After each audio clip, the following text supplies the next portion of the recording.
I want you and that young man to tie that knot. I'm gonna pray for you. And I want you to hold on to God's unchanging hand, because he helped Joshua fight the battle of Jericho. Yes. It's the old He helped Daniel get out the lion's den. He helped Gilligan get off the island. Let me get straight to the business. Got them lions in the building. Why you lying to the children? Why you lying to the children? RIGHTEOUS. Man, you know I've been to bed. Man, they know no contest. Yahuwah, he do the bless. We will not see you tomorrow. Cause you cannot go to thought. All the sons and all the daughters. Standing all with big manodas. But my son, he made me Taurus. On that line, I'm still a Taurus. Karate kicking Chuck Norris, 4-5 on my waist. If he started, will not hesitate to get retarded. Oh lordy, he ain't got a PowerPoint, he farted. He's running to the hills like a Philistine.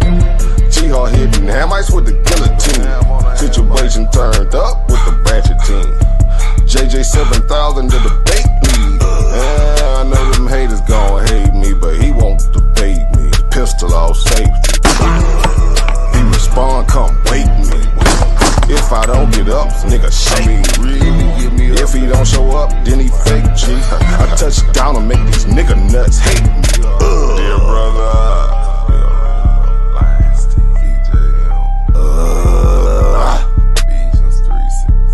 ballin' and crawling all the way from H-Time. Let me get straight to the business. Man, them lions in the building. Why you lying to them children? Why you lying to them children? You gon' cry, you gon' get it. Me, I'm like a frog, nigga, ribbit. Of course, it's in the spirit. I just got the Porsche, she can steer it. Mito got the raw, Shaq and Willie.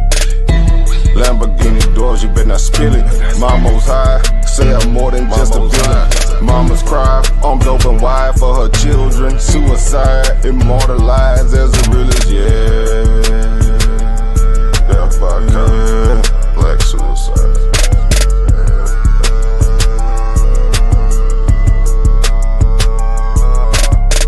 Let me get straight to the business.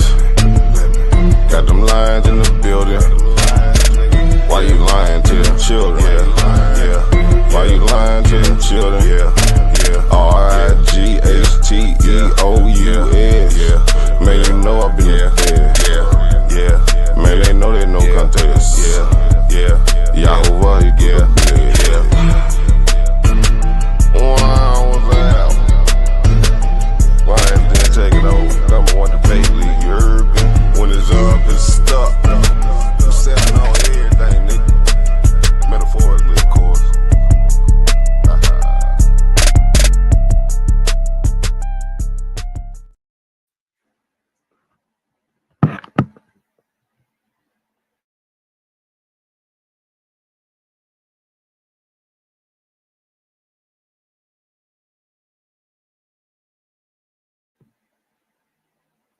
All right. Yeah, you hear me good, Sister Karima, one more time? I see my thing act like it wanna. I took all my little juice. Yeah, I can hear you clear. Yeah, this thing on thing trying to act like it ain't charging. We live. Let's give it one second here. Okay. Audience. Okay, I'm trying to make sure I got this thing so it don't cut off on me. So just give me 1 second here. We got a little small little measure here. I'll get it in a second. Okay. Come on. Right. Got to be delicate with this thing, Sister Karima. You said what? No, I say you got to be delicate with this thing when you're trying to put it in here. Right. In order for it to set right. To get it to charge. I don't know why it do that too. It's gonna catch him. So just give me 1 second, family. I apologize. Okay. Let's see here. Let's do it like this. They're gonna get it, man.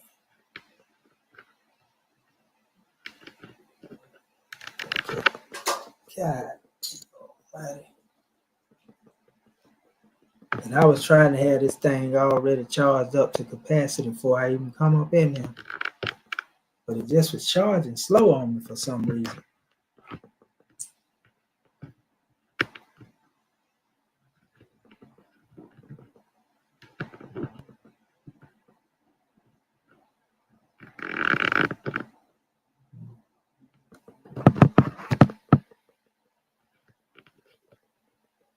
Come on.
Well, I think that's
The link is in the chat.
Yeah, he'll be back. How y'all doing tonight? Please hit the like if you like the information that's going to be presented. If you haven't already subscribed to the channel, do so. Share the information. And if you got some information you want to get out, just let me know. I'll definitely make a slot for you.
Sister Karima, can you hear me?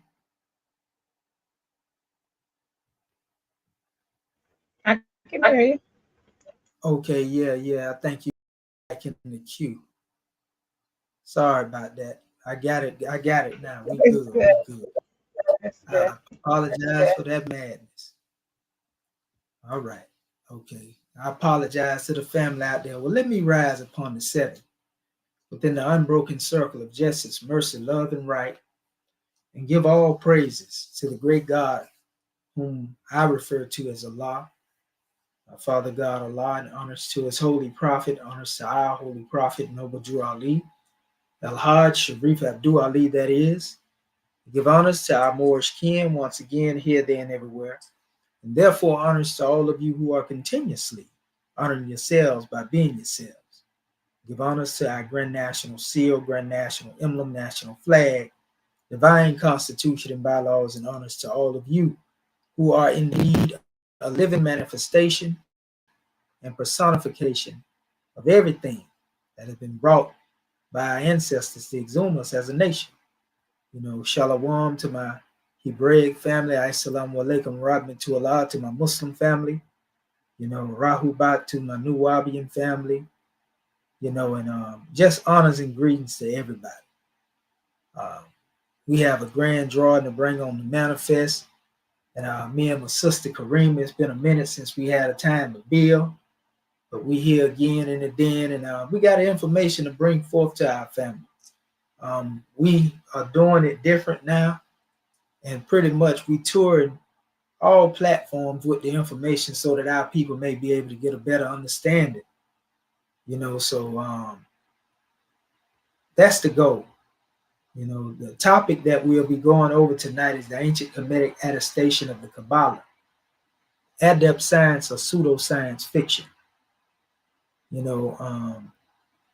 This is a very powerful measure. I actually sent this PDF out to Sister Karima already, and I sent it out to a couple of our other family as well. If you want the PDF, just email me at egyptianadept@gmail.com and I get that to you all. What I'm speaking of tonight is in reference, when I say attestation, attestations mean evidence or proof of the KABAaHLA, meaning that there was a prototype of this particular doctrine that existed in ancient Kemet prior to the 13th or 11th century, 11 to the, let's say, 13th century, where they came up with what they call the Jewish KABAaHLA. The elements had already existed in Kemet. And if you look at the title, the way that I spelled it, everybody know without even if you Hebrew, no matter what your religion is, you know that the words Ka, Ba, and even Allah existed in Kemet prior to the KABAaHLA that was created in the 11th, between the time 11th and the 13th century. These elements, Ka and Ba, represented spirit, soul, and Allah represented the garden, or what we call the field of reeds in ancient Kemet. And to sum it all up, it really represented, the plane, of soul, or we call it a tree of life. Now, when we go into the aspect of dealing with the tree of life concept, tree of life concepts existed in Kemet long before it existed, in biblical texts and so forth and so on. Every culture, however, has had their own tree of life. So we're not here to attack anybody's religious belief, because I too believe in the tree of life that's mentioned in the Bible and the tree of life mentioned in Quran. However, in ancient Kemet, there was a tree of life that was mentioned. The significance of the tree of life, however, has more to do with, three things. One aspect deals with the tree of cosmology, which represents the macrocosm. Then we have the microcosm, which actually deals with, the body of the human being. And then we have the cellular level, which deals with the DNA. We can see the tree of life at play on all of these special levels, because if you deal with the cosmos, the cosmic tree of life, you will notice that this is dealing with principles behind creation, life force, divinity, intelligent design. We can use all of these measures. Those of our people who may be atheistic, they would argue that they don't believe in a God. So just call it the controlling unknown if we have those who are atheistic in here, but that still doesn't change the fact that the tree of life, is on the manifest of the tree of life exists. So going into the body of man, there's something that is symbolic. There's something that is symbolic, so to speak, within us that represent the same tree. The spinal column. If you know anything about the spinal column, there are various branches. We're going to show this in a little bit. That branches off from the spine. These are the nerves, and actually these nerves have to do with the functions of various organs in the body. Hence why they are called the central nervous system. The spine is synonymous in the Kemetic teaching with what we call the jet pillar, or the backbone of all salt. As you would hear people say, you got to have a strong backbone to be a man, so to speak. We're going into those special aspects to give our people some insight. So we're showing you scientific reality as it relates to those things, and we deal with this measure that we call tree of life. So there's a cosmic tree of life relating to the world tree as it relates to the goddess in most cases. And there is a tree of life which also represents a tree of life, but it represents the masculine expression. And again, that's the jet pillar, kemetically. Okay, so let me give you a screen share so that we can get into this right here. I'm trying to make this so that y'all can digest it. And this will be coming from the Egyptian Adeptus Research Sultanate session. Ears, that's the acronym for this. Before I go into this, I want to go into a measure that came from one of my brothers that I was able to study up under, brother Dr. Kemetic Attestation. I studied 10 years under this man, exegesis, in the works of Bediüzzaman and Said Nursi of Turkey, and I learned a lot about the book of creation. And he's going to touch on a little bit of this here. So I'm now looking at his recent concept of 5D thinking. And this is key in order for our people to understand where I'm getting ready to go. Disconnections and misconnections. Modern society grapples with numerous crises: social, moral, existential. These crises stem from profound disconnections. We witness the disconnection of the self from its sustainer, creation from the creator, body from soul, this world from the hereafter, meaning from matter, and humanity from the cosmos. We compound the disconnection problem by forming misconnections with nature, material causes, chance, and the ego. The dominant materialistic worldview, limited to 4 dimensions, 3 of space and 1 of time. And these foster these conditions, disconnections, as we would call it. This perspective shapes both secular and Islamic curriculum. Secular dealing with mostly scientific, Islamic dealing with religious. Secular curriculums discuss creation without the creator.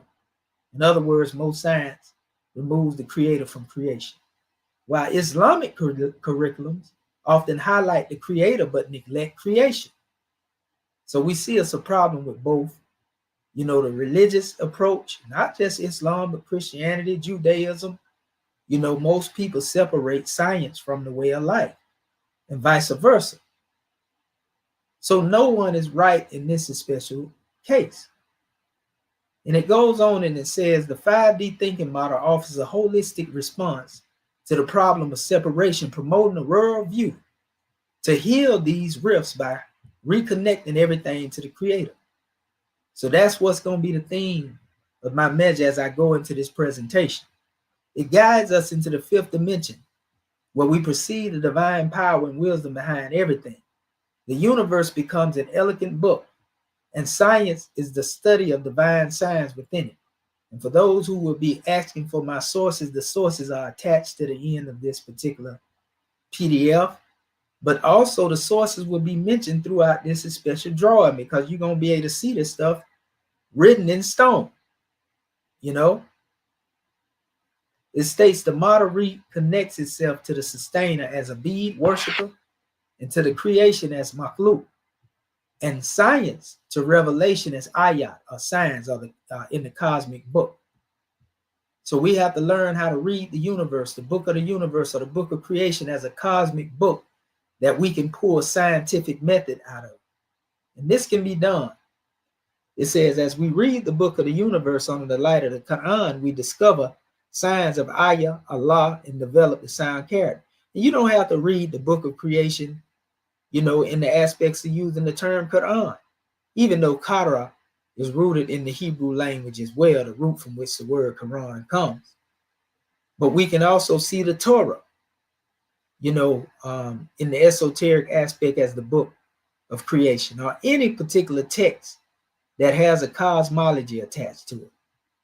Okay, so furthermore, in this 5D thinking model, it offers the following distinctive features. First, it will eliminate any explicit or implicit assertions that causes nature or chance are the sources of observed phenomena, because that's what they want to tell you under these concepts of Darwinism. You know, that these things come by means of cause and effect, and they didn't have a true origin. You know, they didn't come forth based upon intelligent design. And they think we supposed to just eat that up. But it says, by removing the blindfold of learned ignorance, because that's what people been suffering from the secular perspective, learners can marvel at God's extraordinary and dynamic creative acts. Second, the model uses an analogy to make subjects understandable and relatable. We're going to do that tonight. This approach is rooted in the belief that the heart is the ultimate repository of validated knowledge. Through analogy, the heart can verify and accept new knowledge with certainty.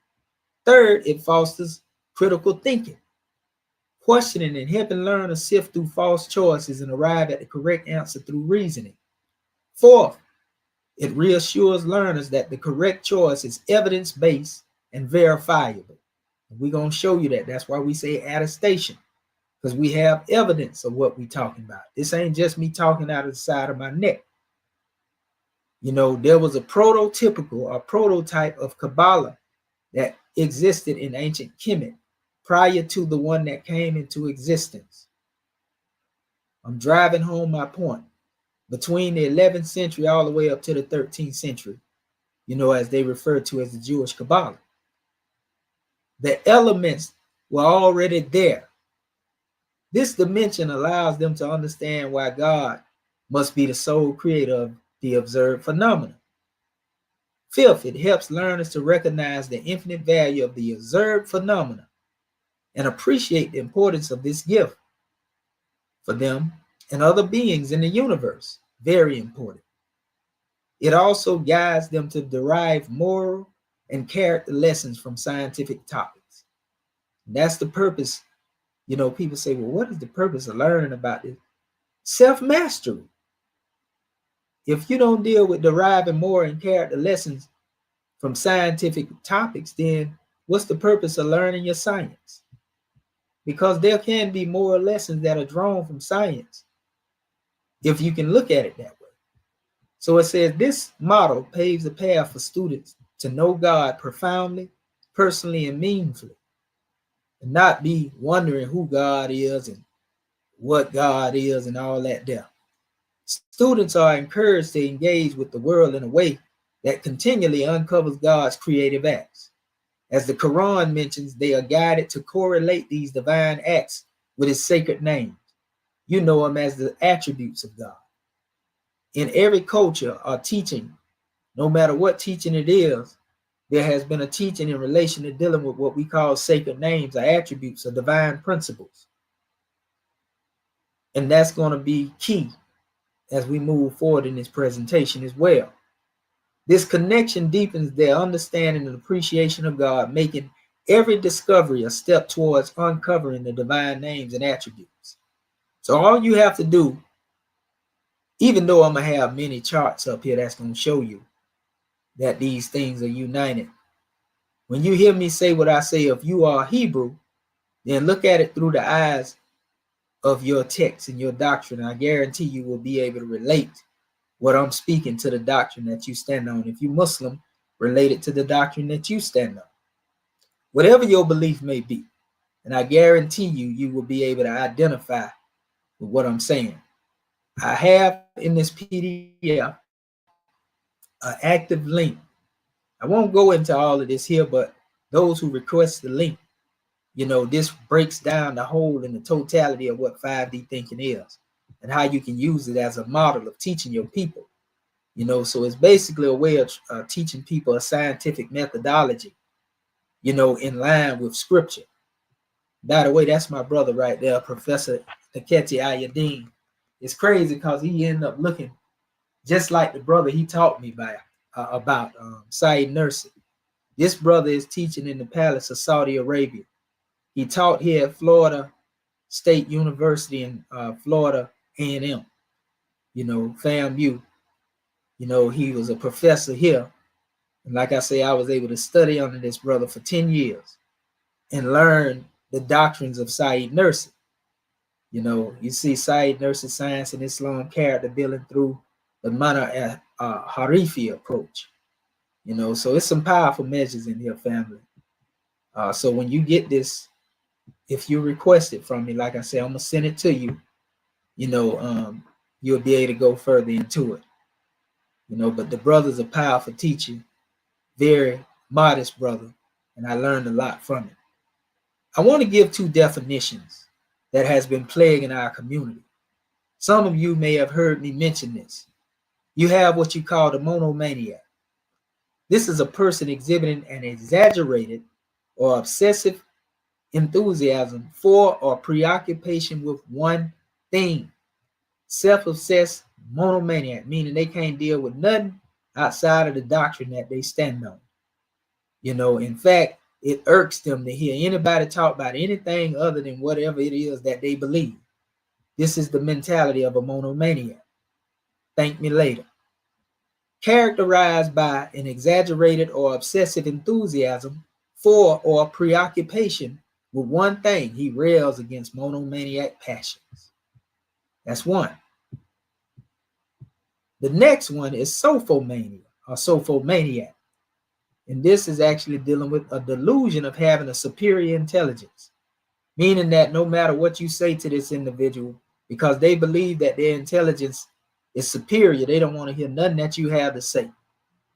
You know, that's a sophomaniac. So you have monomaniac, you know, and sophomaniac. You know, these are the mindsets that we often confront when it comes to presenting information to our people. Some of them you just can't tell them nothing. So that brings me into the essence of my subject matter. You know, the ancient Kemetic Attestation part Neteru or KABAaHLA. These words Kaaba and Allah exist in ancient Kemet. Again, these are prototypical terminologies when put together. And we're going to break all of this down.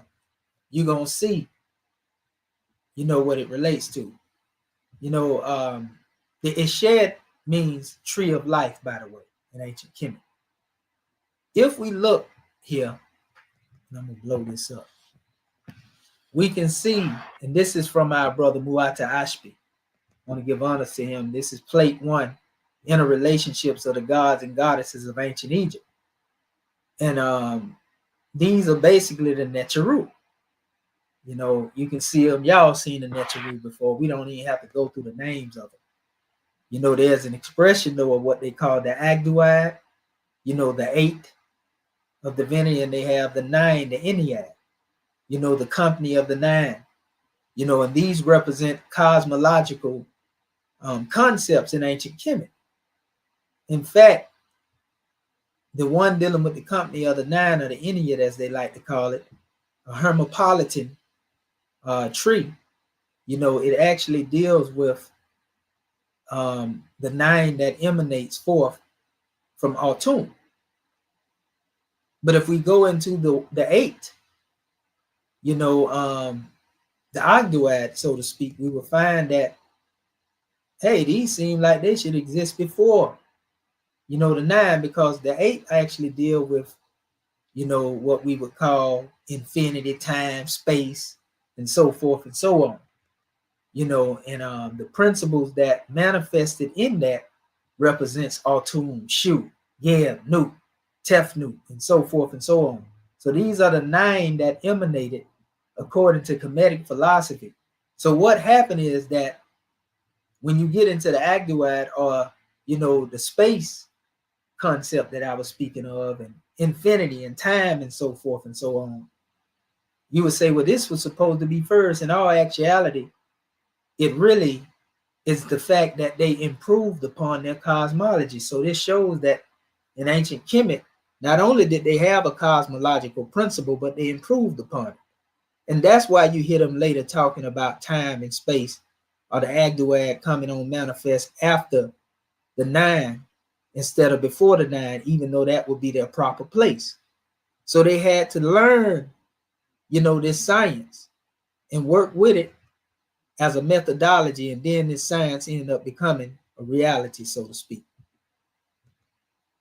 These principles, often misunderstood as being gods and goddesses and being worshipped, you know, and all this idolatry that people like to come up with, these principles are no different than principles that were manifested in scientific expressions, such as like a periodic table. So these represent divine principles, divine attributes.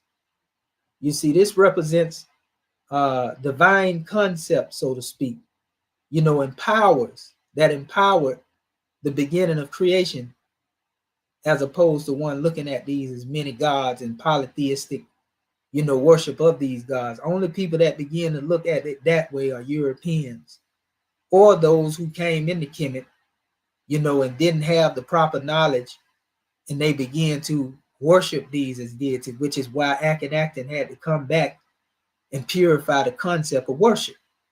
You know, I did some presentations recently on the concept of Akhenaten, you know, and monotheism as he brought it forth, because he did bring forth a pure concept, although Kemet had a concept of monotheism that existed even before him.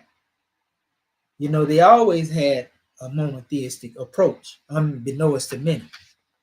So here we have 2 sarcophagus.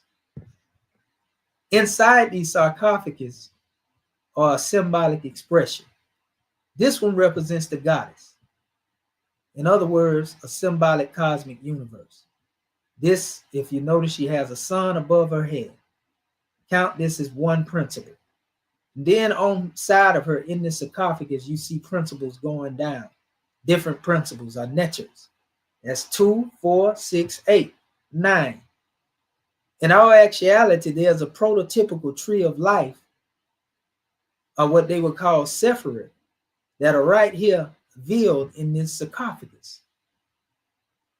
You know, this would be the cosmic tree, and then this represents, you know, an expression of the world tree, but there's a connection between the two. This is the jet pillar. Remember, I was talking about this being the backbone of Osar. So this is the masculine tree, and this is the feminine tree. But both of them, nevertheless, you know, dealing with the same thing, indicative, you know, of a connection. Slight difference, but not too much of a difference. So in ancient Kemet, one of the names that they use for what they call the sacred tree is called the Nehet. The Nehet, the sacred tree. which is the sycamore tree. There were many sacred trees in ancient kingdom. Give me 1 second here, too, family.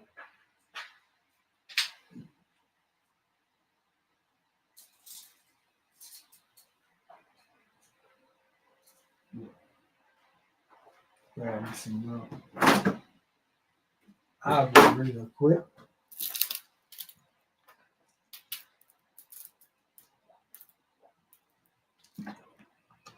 So yeah, the Nehet is the sacred tree. Sometimes the Nehet is referred to as the palm tree or the acacia tree. But the Nehet is the sacred tree. Kemetically, we want to talk about the different tree traditions. The sacred tree versus the cosmic tree is dealing with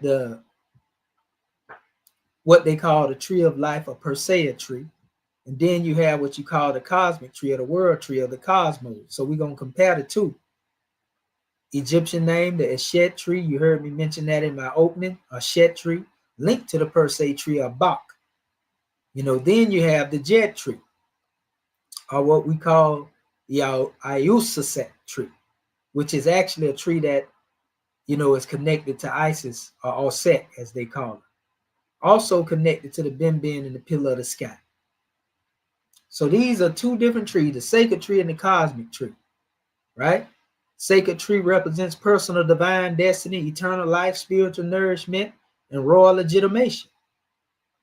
Cosmic tree represents the entire cosmos, cosmic order, Ma'at, and the structure of the universe linking heavens and earth, and the Duat, realm, the individual kingdom level linked to pharaohs, ancestors, soul, Ba, and Ka. There we go. Notice this represents a realm, individual or kingdom level. Universal level maps out the four worlds, cosmic directions, and celestial mechanics. Cosmic tree. Key deities: Nut, Sky Mother, Het Heru, or Osset, or Tehudi, Ra, or Sar, as the giver of immortality. They represented association and also expressions of the sacred tree. Then we had Ta, the architect of the cosmos. Ta is said to be the creator, the grand architect of, the Kemetic cosmology. It is he who expressed and brought forth Ra, Autumn, and, being the primeval creator, so to speak, as a force or as a principle. It was the word of Ta. Osar represents the axis of regeneration, or what we know as resurrection. Geb is the earth. If you ever heard the term Ekibalan, that's a play on that. Geb is the root of the word Ekibalan. K is interchangeable with the letter G and vice versa. Nut, heavens. I know our sister Kareem remember me dealing with a presentation on Ekibalan as well. So Nut represents the heavens. This is dealing with the cosmic tree. The symbolic robe, a tree of eternal life where the names of pharaohs and gods are inscribed on its leaves for eternal remembrance. This is very key. Names of the deities being written on the leaves.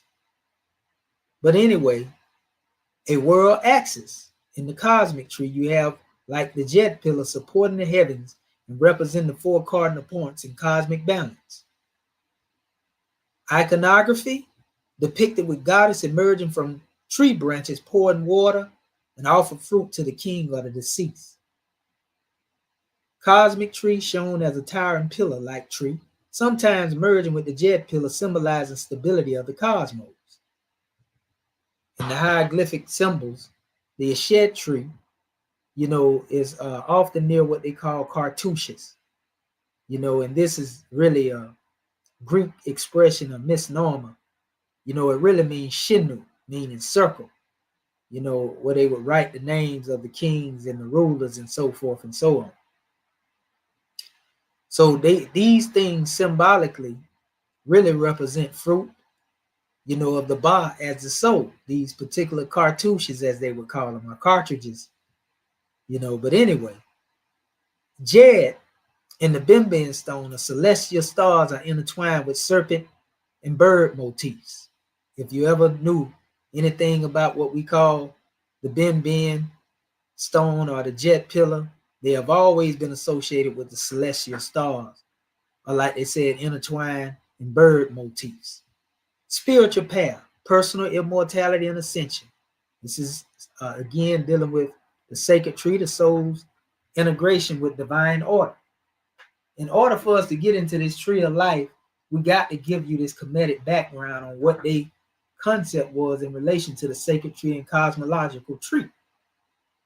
So the universal ascent, cosmic renewal, and return to the primordial source. That's the cosmic tree. The Kabbalistic parallel, the tree of life, or what they call X-Cam, represents individual and spiritual growth, divine emanation through the Sephirot, which are 10 circles that make up the concept of their tree of life. The world tree, the Axis Mundi. For those who don't know what Axis Mundi means, think of a dot, with a circle around it. The axis is the point around which everything revolves. For example, we can look at the planets revolving around the sun. That's an Axis Mundi concept. Everything in creation revolves around the creator. That's an Axis Mundi concept. You see what I'm saying? So these are some powerful measures, family, when it comes down to dealing with, what we going into. This is some powerful science. So here we go. It says where it all began and how it first showed up in the earliest pictures of the tree of life in old Kemet art and writing going back to the old kingdom. It says around 2686, 2181 BCE. These early images, it states these early images, let me blow that up a little bit, are found in tombs. And notice that we gave you a date here, which is very important and key, family. That's your source.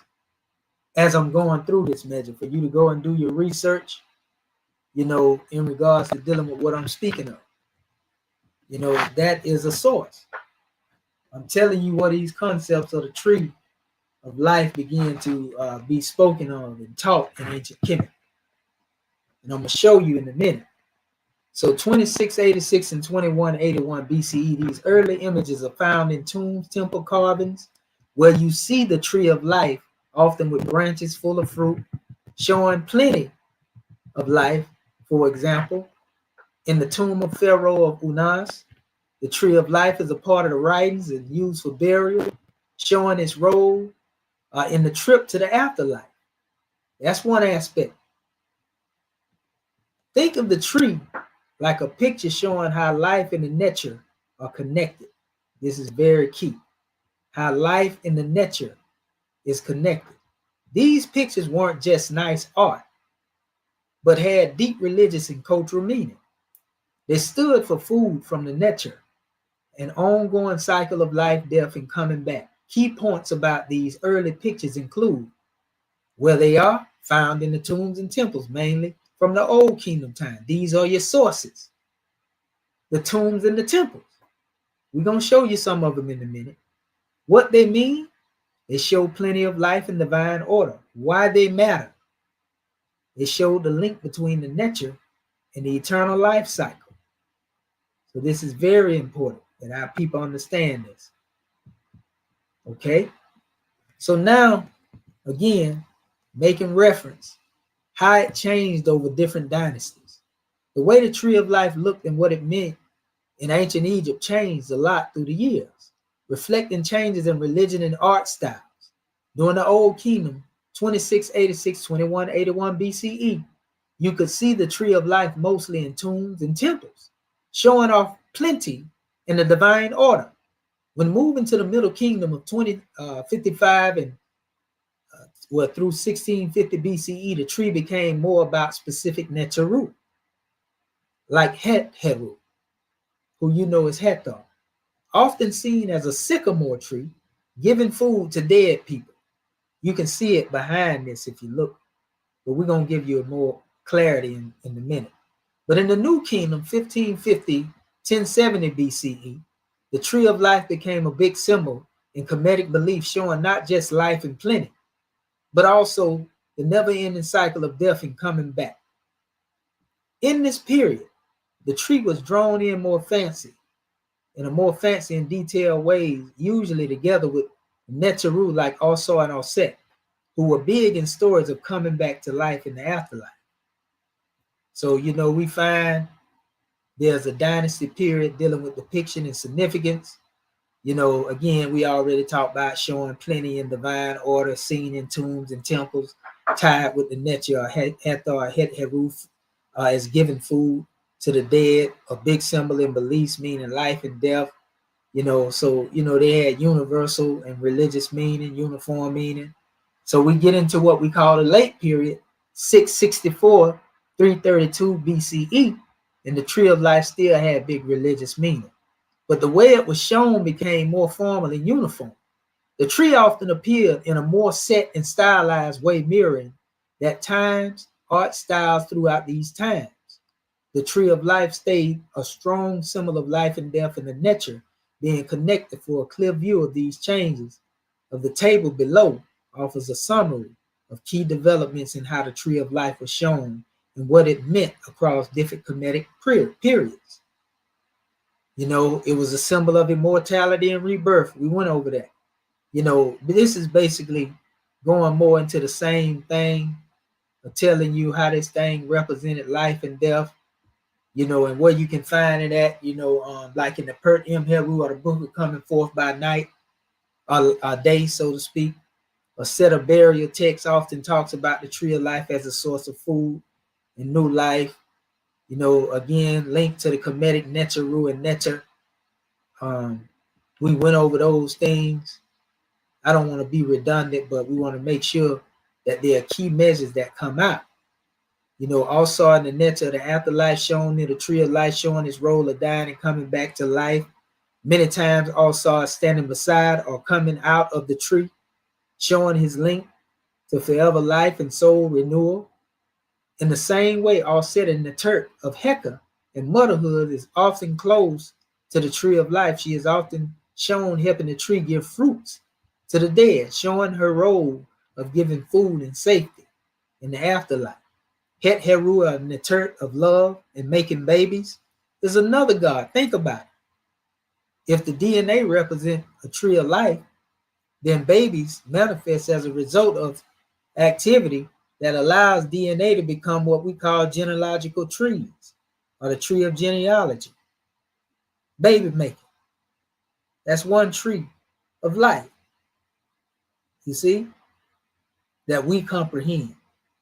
It's another god connected with the tree of life. She's often shown as, again, the sycamore tree giving food and shelter to dead souls, showing her role as a caring life giver. So this represents showing the nurturing of the goddess. So yeah, these are powerful drawings here. So that it goes on speaking of different carvings. It's talking about here, the role that it played in funerals, different funeral rites, how it was used as a central thing in the tomb setups and special acts that led the dead on their trip to the afterworld. Think of it as a guiding light showing a way for souls moving through a tricky underworld. The tomb walls often showed pictures of the tree of life where branches was full of fruits, roots deep in the ground showing a promise of forever life and new beginnings. These pictures gave not only comfort to the living, but also Heka. Words are powerful to the dead, to help the dead, to make sure that they had a safe travel and food in the next world. The Pert M. Heru, a group of invocations and chants often talked about the tree of life, telling the dead how to get its life-giving waters and fruits. By using the tree of life in their funeral ways, the old committee, or the Kemetic people, repeated their belief in the endless nature of life and death and the forever journey of the soul. So the tree of life also was a symbol for times of celebration and different ceremonies as well. It was a main prop in the Big Show of their spiritual ways during the Apet festival, which celebrated the renewal of Per Ad Nasut, the rulers in the Neteru. The tree of life was often shown in parades and temple acts, showing newness and God favor. In the same way, in the Hepsad festival, they also had these same ceremonies and so forth and so on. So these parties, had often fancy acts where priests would give fruits and waters from the tree of life to the Neteru, and the underlying trees roll as a source of food and life again. By bringing the tree of life into these parties, the old Kemetics not only showed respect to their Neter, but also repeated their beliefs in connected nature, life, and death coming back, making the tree a lasting sign of their spiritual culture ways. So we can see here the Atendis shining down in various Neteru, coming forth from Nut, the universe. This is an expression, whether we know it or not, of the cosmic, KABAaHLA, a tree of life. Also, there's a measure here to show you how far and wide this science stretch. If you look here, you see a 10 Sephirotic chart, like you would normally see in KABAaHLA, and it is showing that it covers portions in Rome, meaning Rome was touched by this doctrine. Jerusalem, you can see Giza, Egypt, all up in here, Mecca, Istanbul, Turkey, all of these cultures have been touched all around the world by this little chart down here, which you'll see later. Everybody have adopted the concept of a tree of life. In Christianity, the tree of life pops up in the book of Genesis, in the book of Revelation, showing life forever, divine smartness. For example, in Genesis, the tree of life stands in the Garden of Eden, offering never-ending life to those who eat of its fruit. A theme like the Kemetic belief in the tree's life given nature. These causes show how the tree of life has been changed since, probably seen, in new ways to fit the faith frameworks of different cultures, acting as a lasting sign of connectedness and divine order in the search for eternal life. Every culture deals with this. There's a measure here that relates to the role of modern spirituality, as the tree of life is a symbol that represents self-help.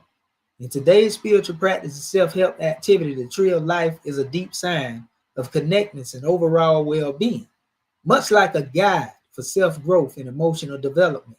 Some people see the tree of life as a picture of their path to self-learning and higher understanding with its roots, showing grounding and steadiness in its branches and reaching for higher awareness and spiritual rise. For example, in meditation and quiet reflection, people often picture the tree of life to bring about a feeling of calm and balance, linking their body, feelings, and spiritual self. Also, in self-betterment books, the tree of life is often mentioned as a way to talk about achieving a balance and good life, stressing the need to care for all parts of oneself.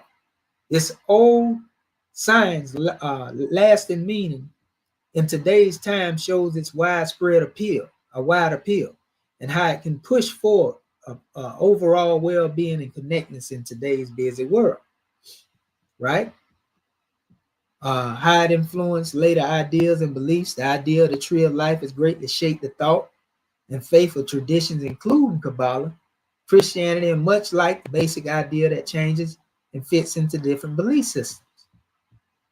The Kabbalistic practice of the tree of life.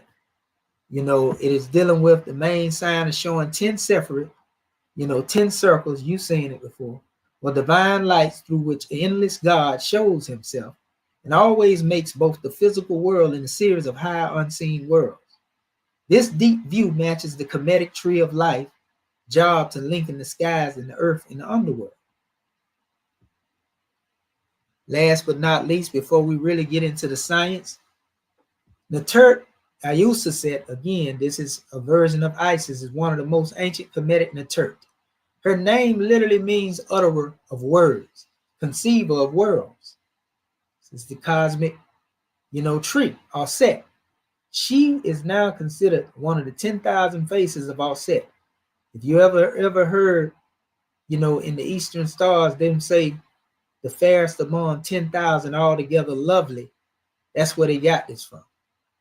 In very ancient times, she was seen as the great one who comes forth, and was considered the grandmother of all Kemetic Neteru. So Usaset, all set, represented herself as the grandmother of all Neteru, hence Mother Nature, Mother Nature, Mother of the Netures, except her husband, the sun, God Atum. Usaset is depicted wearing the Kemetic vulture crown with the Uraeus cobra and the solar disk between two horns, which you can see right here, actually. It says similar in appearance to the Turks and Hathor and Osset. Usaset was associated with the acacia tree as well, the tree of life. The oldest acacia tree was believed to be owned by Usaset, located just north of Heliopolis. There was the belief that all the Neter and Neteru rather, were born beneath an acacia tree. You always hear the term, the fruit don't fall far from the tree. So all the Netures come forth from the cosmic tree of the universe, the tree of life. In the Per Imheru, the deceased goes to the acacia tree of the children, probably referring to the divine children of Usaset and Neter and the Neter born beneath the sacred acacia. So here we have various different measures from doctrine. We can see the goddess is pouring forth libation to the Ba, the soul, and also libation to the fullness of the body here. You know, notice she's in the tree though. You know, watch this. Fruits around her, 1, 2, 3, 4, 5, 6, 7. You know, expressed there. We also see her given in gifts here, fruits. Okay, here's one where gifts are being given. Notice the clusters of the fruits. 1, 2, 3, 4, 5, 6, 7, 8, 9, 10, 11, 12. You see? These numbers are very symbolic. 7 always deal with creation. 12 deal with creation as it represents rulership as well. But she's giving food to the king and the queen. Notice that she is a part of the tree. She's coming out of the root of the tree, you know, as a sacred mother. Here's another one of the goddess. Green as Osiris in most cases. She represents again the tree. She's pouring forth libation again to the Ba, you know, and then the brothers receiving it here, the priest. Here's another one where we have a goddess pouring forth libation. And this libation being poured forth here is poured forth in the form of unks, which is symbolic to the waters of life. You know, so these are sources right here coming off various walls. We're going to go into what's most important though. Here's one right here. This is a tree that is actually dealing with Ramesses, a Ramesu. You know, we see Tehuti right here. We see segment here. And remember we was talking about the cartouche. See Tehuti inscribing upon it the name of the deity, name of the rulers. See Ramesses or Ramesu here, like he's pulling forth one. I want to do this too because I noticed that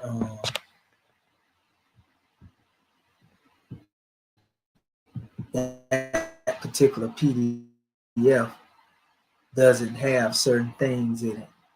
I want to make sure it's right PDF right here.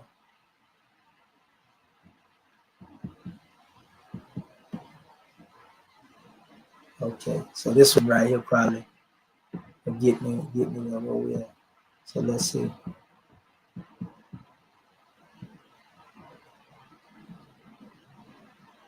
Okay. Okay, yeah, here we go. So this was the next slide. In this particular slide, you can see Ta here, and Ta represents, again, the creator, architect of creation. Tehuti represents divine mind. This is Ramesses II, you know, reaching out, you know, to receive from top, a blessing. Here is the tree. As you can see, it's kind of greenish or whatever, and he's standing here before it. These are cosmic principles, though. Again, divine mind, and then we have, again, the creator, that's demonstrating here. This is Ramesses between Ta, and Tehuti again. This is Abu symbol. That's your source, the temple of Abu symbol. Now, this is the symbol for Ta. Notice there's another tree here. They call this a rope, a twisted flax. If I were to call it a rope, I would call it the divine or the golden cord of love or life, so to speak. The line that unites divinity and matter. But really you can see the expression of this special symbol of Ta being the creator. This is from the temple of Edfu right here. And you can see that I put the DNA helaxial pattern right here, in relation to dealing with the tree. You'll see why I did that in this next slide. Many of you have seen me teach on this here for years. And I say our ancestors taught on the God code many years ago. Remember, I said the DNA, is one aspect of the tree of life, dealing with genealogy. It ain't strange, and we understand when we go into the definition of the name Tara, he who commenced creation into being as the giver of life. Notice I used the root and I took all the vowels out. So this is Tara, Dhara, and Zara. Dhara is actually what I call Mudaric Arabic. This is the Adam seed, offspring, progeny, children. Then you have Moabic Canaanite, the parent of Hebrew, basically. Seed, semen, offspring, descendants, posterity, children. So Dhara in Arabic and Zara mean the same thing.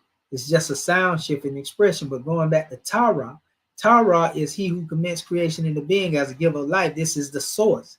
This is the cause. He who commences creation into being is the creator. But then, the Adam seed or offspring that come forth, this is what we call, the effect. So these words represent the effect and this word represent the cause. But they both have relation to, life. Here's Ta standing here planting his wasp, which is a staff of power, which will be in the universe as creator. And he speaks creation through his words of power. And Heka, just like it said in the beginning, God said, and God said, and God said in the book of Genesis. Picture that. So when he speaks, then this, again, life manifests. This helaxial pattern, we know it's real because anytime the wind blows around us, we see things moving in a circular pattern.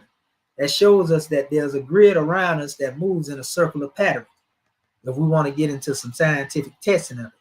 So when he spoke, this same pattern, life, began to manifest. And if you look at this semicircle, it's a symbol of a rising, of life, like the sun rising, for example. So as a result of him speaking life into creation, the rise of life began to manifest. That's what this box represents. It represents the four elements: earth, air, water, fire. You see what I'm saying? So he speaks and he manifests the material that is necessary, i.e., hydrogen, nitrogen, oxygen, carbon. These are the building blocks of life. You see? I.e. the same thing that make up DNA. In fact, when we go into the concept of panspermia, directed panspermia, it has been found scientifically that DNA has been found on rocks out of space, that came to the earth. So this is, proof that backs the concept of panspermia. Is two types, just panspermia in general and then directed panspermia. Directed panspermia coincides more with intelligent design. And intelligent design, as it relates to knowing that there was some intelligence behind this creation. Kemetically, again, they call that Tehuti or Jehudi. You see? It was Ptah who manifested that special principle, just like I showed you here. Remember, he who commits creation into being as the giver of life. We see him demonstrating that here. And then Adam's seed, offspring, progeny, children, all that comes on the manifest. You know? So, and it ain't strange that, you know, these elements, you know, spell Enoch, you know, or Akhnuk, you know, which is really just a biblical version of Tehuti. But anyway, so now we get into the actual chart. This is where it get interesting, people. Notice I have KABAaHLA, and I spell it a particular way, you know, using Kemetic words. This is one of the first examples, you know, of the 10 Sephirot. See here, you have 2, 4, 6, 8. This is the concept of a rising sun. They said that a sun rose on the mound and Autumn manifested itself in the beginning of the cosmic creation. That's being demonstrated here. This is the womb of the universe. You see the goddesses pouring, you know, the seeds of life, you know, within this special measure. These seeds of life really manifest as these Netzeru. What they have in their hand, it means mir, M-E-R, it means love. So this is actually seeds of love that are being born, you know, within the womb of creation. Love is what manifested the light that came out of the darkness that you read about in the book of Genesis. Some people like to call that love Christ consciousness. You know, in Islam, they call it, you know, the light, Muhammad the light, you know, but nevertheless, this light manifested out of darkness. You can see early morning concept, you know, dawn, and then, you know, you can see midday, and we can see the sun at its full height here.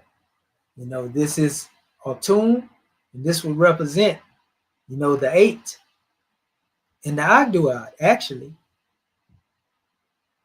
Here we have the breakdown of that. There's that 8.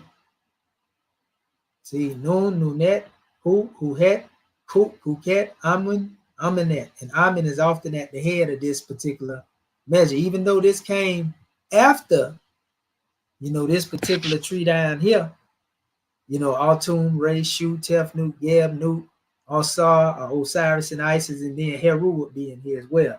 This is the Heliopolitan Ennead, the 9. The other one is the 8, the Agduad, the Hermopolitan. You see the 8. So what we see in ancient Kemet, this is the prototype of the concept of what later becomes the tree of life in the 11th up to the 13th century. We can't make this up. There were concepts of reincarnations of Amen, Ta Amen, Autumn Amen, Re Amen at the head of the Agduad as well. You know, so it goes on and it states the tree of life as a creation symbol. The old Kemetic stories, the tree of life as a strong sign of how things started, showing the link between the sky, ground, and the world below. See it as a big bridge that connects these places, letting life and godly power move through. This is what I'm talking about, these principles. You know, God power, attributes, divine beings, light beings even. The tree is often shown with underground roots, a trunk on land, and branches going up to the sky, showing all life is connected. Kemetic stories of how things begin to tie the tree of life to the first land and rose from Nun's chaotic waters, seen as the start of all life. This tree is also tied to the god Autumn, which is where the European get their concept of atom from. You know, the atom that began creation, Autumn, who made the first nature in the turf from its branches. Key points about the tree of life as a symbol of how things start include the realms, connection showing the link between the sky, ground, and the world below. So this is the proto KABAaHLA in the tree of life in these different expressions here. You see? Now here it is. The Heliopolitan Ennead, the 9, look, 1, that's Altun, Tefnut, Shu, the same thing, but it's just showing them that. Nuk, Give, or Set, or Saw, these are principles. You see, in Nebhet, 2, 4, 6, 8, 9, the Ennead. There's the 4, the funerary quaternary, these are C's actually, Heru, Duamatef, Imset, Kepsanuf, Happy. These represent the cardinal points. When you often look at the cardinal point of the stars or what they call the houses, in constellations, these would represent those points. You have the dendrotriad, which represent a birth, of a seed from Het Heru, and Heru, known as I, life manifested. They also refer to this as the world of Rostar, which is dealing with the stars. And here's another measure which is expressing the same thing: Altun, creator God, Shu, Tefnut, Geb, Nu, Osiris, Isis, Set, Nephthys. Again, this is a proto-tree of life right here, being demonstrated in ancient Kemet. The Hermopolitan Agduad, this is the 8 that we showed you earlier. See, Nun, Nunet, Puk, and Kuket. You see, Hu and Huhet, Ma'at and Jehudi. Amun, in various incarnation is always the head. Amun, Ta, yeah. The solar triad here, manifesting Saptet, which represents, a solar, or actually a stellar expression, and Ra is a solar. Then you have Kepriel, which represents a principle of creation, manifesting life into being. Stars, sun, and creation here is what you see. The world of Manu is what that is referred to. This is just a chart that is showing you, the 5-pointed star being upright and the one that's inverted. Anybody that's familiar with this knows that the 5-pointed star that is here represent that which is what we would call righteous. This represent that which is unrighteous. You can see what look like cherubim, and seraphim-like beings here. And you see that one is struck down, zigzag, zig. And when one falls in their consciousness, in our teaching, we say one fall from a state of love, truth, peace, freedom, and justice, or harmony, truth, balance, right, order, and justice, into the state of Lucifer, Satan, devil, dragon, and beast. These are degrees that man falls through. Lucifer was said to be good when he was in his righteous state as Lucifer. A morning star, same name they gave to Christ. However, when he fell, then he became devil, dragon, and beast. Satan, devil, dragon, and beast. LSDD and B. Fall from a state of Lucifer, become satanic. Now he feeling some type of way. Then he go into a devilish state. Now he want to spread, his evil. Lucifer, Satan, devil. Then dragon, is he going to drag you on down into that endless abyss of your lower self? And now you in beast mode. And that's what this represent. One falling. So we call the coming into life the creation and fall of man. This is but a shadow or reflection of what is up here. You see? So we have a higher self and we have a lower self. And that's what the tree of life, gives us the opportunity to explore. So now all I'm doing now is just running through various trees that have been created. Now you can see the same principles that I was talking about earlier. A lot of them are right here in this particular tree. These circles are called Sephiroth. You see the Kemetic principles in here. I'm going to show you various coaches that have been drawing off of this. This is another one that was created by our brother Muata Ashby, called The Life of the Anunian Theology, which he refers to as a theurgy, which is a very powerful measure. So you can see where he created the concept of a tree of life here. You see Shu, Tefnut, Geb, Alsar, same ones that we mentioned a few minutes ago, Nut, Set, So he created a tree here. It was already there, but he just put it in order in his way. This is our brother Ra'u Nefa Amin. We give honors to him. He created in his book Medu Neter, the tree of life, and that's what his work is mainly dealing with. You see, Here also Sakurt, a Sekhem, Tehudi, Herakuti, Ma'at. You see the man, in the background here say celestial government. Sebek is sitting in Indian style. This is a man. The tree of life is being superimposed over his body to show you what these things represent. So it's a map, to man's subtle body, so to speak. So what is the purpose of this? When you learn about this knowledge, you learn how to master yourself. Contrary to the popular belief, they run around here talking about, oh, that's magic, witchcraft. No, I'm going to show you what's witchcraft and where that come in at. Our ancestors didn't demonstrate witchcraft. It was the European. So this is basically another one by Ra-Unef and Amen, showing the same principles. Remember, these are not gods in the sense of you worshiping them. These are principles. These are attributes. Like I say, no different than elements you will find in the periodic table.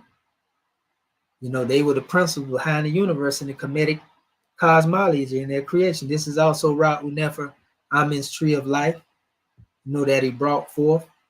Same thing, just different expressions. So this is my presentation. We almost done. KABAaHLA, the breakdown of these words Kemetically since they existed in Kemet before Judaism or Islam or Christianity, anything ever came into being. Kaba and Allah. KABAaHLA, breakdown. Ka represents the vital essence, divine life force or spiritual double. All of us have one of them. Ruach, Nefesh, Neshama is what they call it in the Hebrew language, right? Ka-ba, soul consciousness. The personal spirit that journeys between the worlds, Ba. And Allah, a glorified spirit. That's what the five-pointed star represents. Immortal, luminous being, perfected state of divine existence. What's evil about that? So the full definition Kemetically would be KABAaHLA represents the total unity of being, the divine process through which the vital essence of the Ka and the personal soul, Ba, are purified, harmonized, and ultimately transformed into the glorified eternal spirit of Allah, which represents a state of being. Allah represents the field of peace. It is the place in which it was said Ra went when he got tired of dealing with disobedient Kemites. He exiled himself into a place known as Allah. It's a state of being.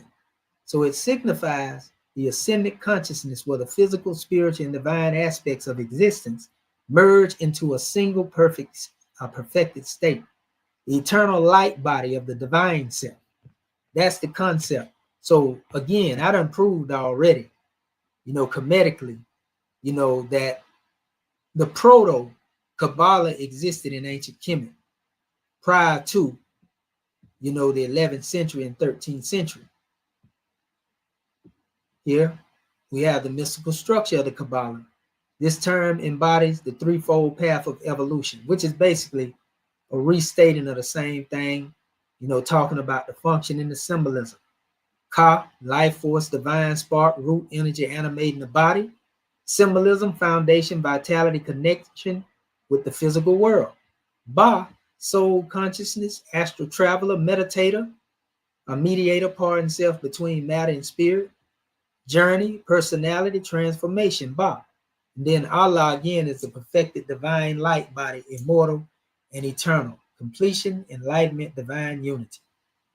So when we say KABAaHLA, as a prototype in Kemet, man, it don't get no plainer than its full definition of KABAaHLA.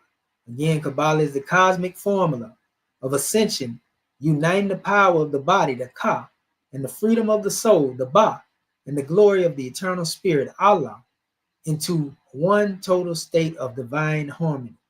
It represents the living tree of life within each being, guiding the initiate from the material realm to the celestial plane and ultimately to union with the infinite source. So everything that we go through in life, we are going through an initiation, basically. There's a process of initiation that's taking place.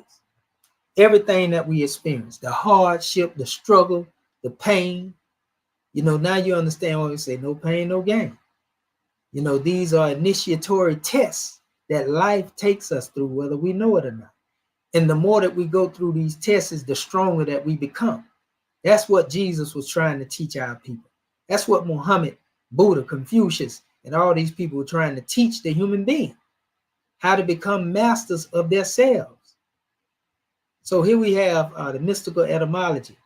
Ka represents root or force, the physical vessel, foundation of existence. Ba represents the travel or intermediary between the seen and unseen realms. Allah, completion or starlight, you know, form, eternal glorification. Kabbalah, the path of ascended being, the cycle of life, death, transformation, and rebirth as a divine light being. What's wrong with that? So people have tried to demonize this process because of the Western, you know, misinterpretation or the Western remix, where they done took some things and made it into something else. So we don't want to confuse, you know, the Kemetic principles of teachings with what the West has been teaching. That's what people get burnt up at, you know, because everybody has a Kabbalah that they talk from. And I'm just showing you that it started in Kemet first. I'm finna prove to you that every culture, even all of you that are here, that in the sound of my voice, your teaching has a Kabbalah, you know, concept. So from Ta to Allah, the initiate travels inward and upward. Ta means the earth. Ta is matter in action, the realm of matter in action. Ka, the life force of spiritual form. Neteru, divine archetypes and gods, you know, as they like to refer to it as. You know, Allah, eternal divine light. It's just like saying Elohim. Eternal divine light and unity with the source. So this is dealing with the four worlds. Again, the Egyptian tree of the four worlds in the spiritual journey, just like you had the four worlds, you know, in the Kabbalah teachings of the 11th through the 13th century of Jewish teaching. Here's Ta, which is Asia. You know, in the Jewish Kabbalah, that's what they call it, Asia. Ta Kemetically represents the earth. This is the human realm where divine sparks experience individuality, challenges in the physical plane. Ka is the energetic double, again, where the spiritual blueprints are given form and animated with vitality. Neteru, the realm of the gods, where the cosmic laws and archetypes and divine intelligence govern creation. This is where your intelligent design and, you know, all of this vibrates from. Allah, the source realm of unity within the eternal shining ones, or with the eternal shining ones, pure light and transcendence. You know, again, we can see the same thing being said here in the symbolic mapping, what I just said, so we won't go through that. Now, we get to the nitty gritty. Remember, I was talking to you earlier about, you know, the spine and the backbone. You can notice that the branches that come off from here deal with controlling everything in the body. See, the pituitary gland in the brain is connected right here. The motor skills, you know, goes right here. The right eye, right ear, brain, head, eyes, tongue, left ear, left eye, heart, right eye. You see how the right compensates for the left and vice versa. You know, diaphragm. So all of these, if you ever have injuries in your body, you know, a lot of times they are connected to these nerves that are branching off the spine here. You know, and this is why if you can align the spine, you know, and correct the error that might have occurred, you know, you can correct some of the ailments you have. That's why it's good to stretch and so forth and so on. See, this is your symbolic jet pillar that's in the body. You know, see the symbolic jet pillar where the goddesses are lowering their wings, you know, as if they are protecting. You see the star here representing the concept of the Amduat, you know, the underworld, as they call it. The underworld kemetically does not mean under the ground. It's just referring to the things that you can't see with the physical eye. You know, in other words, the spirit world. That's the underworld. So this is the jet pillar. Remember I talked to you about that? Let's go over here and see the other expression of the jet pillar. And you see the separate. 1, 2, 3, 4, 5, 6, 7, 8, 9, 10. You know, that's the Kabbalah jet pillar. You know, you see the names of the deities kemetically. See, Set at the bottom, Set, which be the Kemetic Satan, Horus, and Anubis, Anpu, Osar, or Osiris, Ma'at, Ra, see that in the head, the eyes here. Then we see in the crown, Amun and Ta, Aten, the Aten concept. We can see that they also have the 7 chakras over here. That also come. These are the Kemetic expressions: physical body, DNA code, name and vibration, energy double, the Ka, Ab, the heart and mind, Ba, soul, shadow, emotional, which is Shu, a holy breath, Sekhem, life force, body, vital, a spiritual power. Then we have Ak, the spiritual universal light body. On this side, we see the jet pillar again. See, they call it the spine of Osiris or the path of return. We can't make this up. See, it says the resurrection body of Osiris, initiates, ascended ones, the mantle of divine king, creators of form, forces, and natures, processes, perfected beings, creators in spirit, oversoul, creator beings, plan cosmos, and the supreme being, unmanifest creator.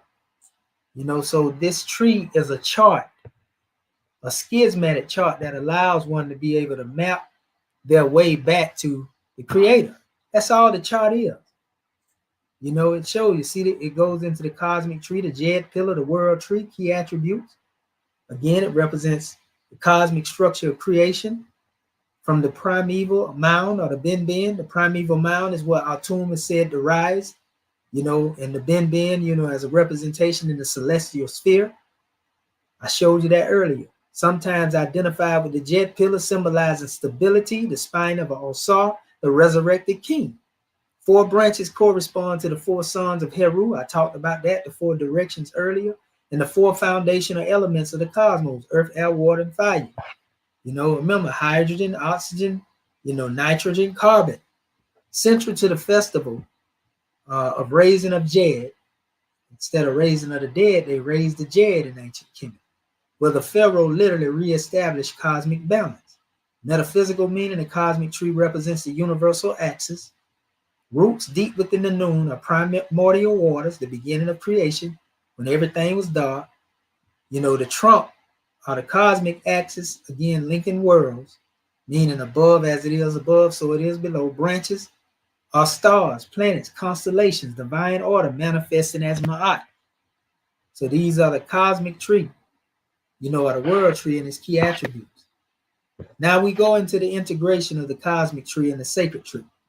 Integrating both trees and the cosmic tree are not separate. They are 2 perspectives of the same truth. The sacred tree is microcosmic, focusing on the soul's journey and immortality. The cosmic tree is macrocosmic, describing the universe as a living divine organism. The mystical formula, KABAaHLA, the inner Ka, vital essence, and Ba, the soul, ascend through the sacred tree. We just showed you one path of ascension dealing with the jet tree and the jet pillar, until they merge with the Allah, glorified spirits of the eternal stars rooted in the cosmic tree of the universe. This is essentially the Egyptian as above, so below, similar to the Kabbalistic relationship between the individual tree of life and the universal Sephirotic structure. And I ain't gonna go over this. I already went over the het and what the het represent. That's just being redundant. The mystical levels, it ain't necessary for me to go over that because I went over that as well. We just want to get this thing closed out now. The Sumerian tree of life from 4500 BCE, they have theirs here. Here's another one showing the Anunnaki, in Sargon's great palace. All you got to do is look this stuff up. Here's another one. And you can see the likeness of this tree as it relates to the DNA pattern. Notice how the serpent is winding its way up. All that stuff is symbolic. Here's a better expression of it here. Notice all these different KABAaHLA patterns here and how they are connected. See the male and the female. See the DNA heliaxial form. And they are actually showing you, You know, how these different parts make up measures, and they are mapping it out from the alphabet, which is a Coptic alphabet. You know, very powerful. Yeah, so, you know, that's what you call living mathematics there. Here's another expression, you know, showing, you know, basically from the same source, but just a different pattern. You can see the Ankh. You know, the Ankh is a symbolic tree. If you notice the sacred geometry here, see one in a pyramid, and this is called the Ouroboros, where the serpent is biting its tail. You know, that's the root chakra of man. A lot of people don't know that. But that represents a cycle, basically.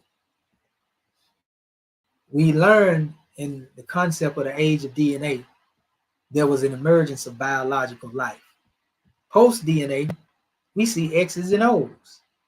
The emergence of artificial life, i.e. artificial intelligence. That's what we're dealing with now, with a lot of those people who have become scientific monomaniacs and sophomaniacs. Or if you're just stuck on the religious aspect. Post-DNA life exists in many different forms throughout the universe. Biological life eventually morphs into artificial life. We see that right now. You know, artificial intelligence. People don't know what's real. We just going through various trees now, family. For those who don't believe, you know, this is one that's actually from the Orisha. This is a Dulamari and all of the different Orishas that are mentioned here. Notice they have the Hebrew map to it as well. You're going to see that in most of it. Here's another one. DNA chart. Notice they put the Sephiroth on it to show you the relation, you know, to the tree of life in your DNA. So remember, I say you got a cosmic tree, the macrocosm, then you got the microcosm, which represents the body as the tree, and then within the body, you got the DNA that represents the tree. Here is the Ifa tradition of what they call the Oju Odu. Right down here, see it right there at the bottom. And it's 16 here, which is really showing it's 16 Sephiroth here, and that would really represent above and below, dealing with the 8 or the Agduad. So all people from different cultures have drawn from this Kabbalistic concept. Either they draw from the Ennead dealing with the 9 of Kemet, or they draw from the 8, or some draw from both. This is the teachings of Confucianism. 1, 2, 3, 4, 5, 6, 7, 8, 9, 10. You know, dealing with Tao. That's their tree of life expression. Here's one from Hinduism. 1, 2, 3, 4, 5, 6, 7, 8, 9. Come down to the root 10. So they got this, you know, also connected to their chakra aspect. But this is a tree of life expression right here. Here's another one, you know, from Hinduism / Buddhism as well here. You know, 1, 2, 3, 4, 5, 6, 7, 8, 9. This is dealing with the Inuit. Like, all these people are putting this stuff right here in front of the people, and they don't even know it.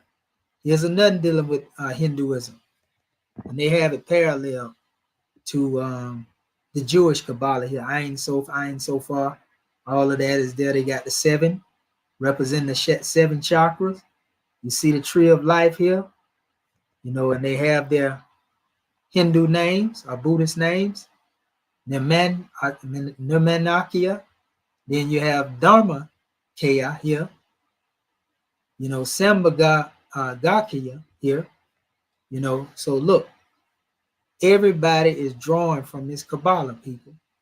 Here's another one dealing with the Buddhist Hindu philosophy. You see the tree covering, you know, the brother. You see he is enlightened, symbolic to the enlightened Buddha. You know, what we call the Bahadet in ancient Kemet, the winged sun disk. The sun shall rise with healing in its wings. Notice the helaxial pattern of the serpentine-like arteries that go around the branches or cross over what we call in science the ganglionic centers. are what they call the chakras, the 7 ganglion centers. You know, all of this crossing over, one passes the blood and one passes the oxygen. The red passes blood, this passes the oxygen, but there's an across pattern. You know, these things all represent energy centers. This is real. How you think people can get healed with acupuncture? Technically, it's really 70,000 chakras throughout the body. You know, they're called the 70,000 nadis. You know, but that's a whole nother measure. So yeah, you can see it. You know, the bindu, the Godhead, you know, the thalamus or the brow chakra. Yeah, like we can't make this up. Okay. This is the Jewish Kabbalah that everybody mostly know of. But I just proved to you these principles existed in Kemet before they came into existence here. And this was actually created by a Moorish brother, of what we would call the Moorish Sephardim, you know, to be frank with you. You know, they've been lying in that too. Notice in this particular tree, they have the 9 up here, and then they have those that are dealing with the base of the tree right here. So these are the 9 that deal with the top. Keita, Kakma, Bena, Kesed, Gibra, Tefret, Nazak, Had, Yasad, and Malkut. I ain't gonna even say these right here because these are some wicked names, and I don't want nothing floating around in here talking about somebody called me. Oh, so I ain't gonna call on them, but this is when you get into this admixture though, where they be putting all this stuff in here, mixing things up. And that's where they get into a lot of stuff. So even in the Christian concept, you know, they see this is symbolic to Jesus on the cross. They have the masculine and the feminine expression here. But the tree of life is right there. And see it say Garden of Eden right down there at the bottom. Like we can't make this up, people. You know, we almost done. Now, if you remember the story about Jacob, when he had a dream about a ladder that rested on the earth with its top reaching to the heaven, and God's angel was going up and down the ladder. Now, God was at the top of the ladder, and he was standing saying, I'm the Lord God of your father Abraham and of God of Isaac, and I will give you and your descendants a land which you lie. Your descendants will be like the dust of the earth, and you will spread to the west and the east, and the north and the south, the 4 points. All families of the earth will be blessed through you and your offspring. Look, I am with you, and I watch over you wherever you go, and I will bring you back to this land, for I will not leave you until I have done what I have promised to you.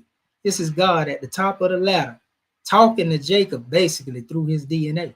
How do we know this? When Jacob woke up, he wasn't conscious when he was asleep, as they would call it, astro traveling. You know, he was moving in his Merkaba, as we would call it in Kabbalistic language. He thought, surely the Lord is in this place. Well, what place was Jacob in? His body. And I was unaware of it. He was unaware that God was in him. And he was afraid and said, how awesome is this place? This is none other than the house of God. He was referring to his body. This is the gate of heaven, Genesis 28.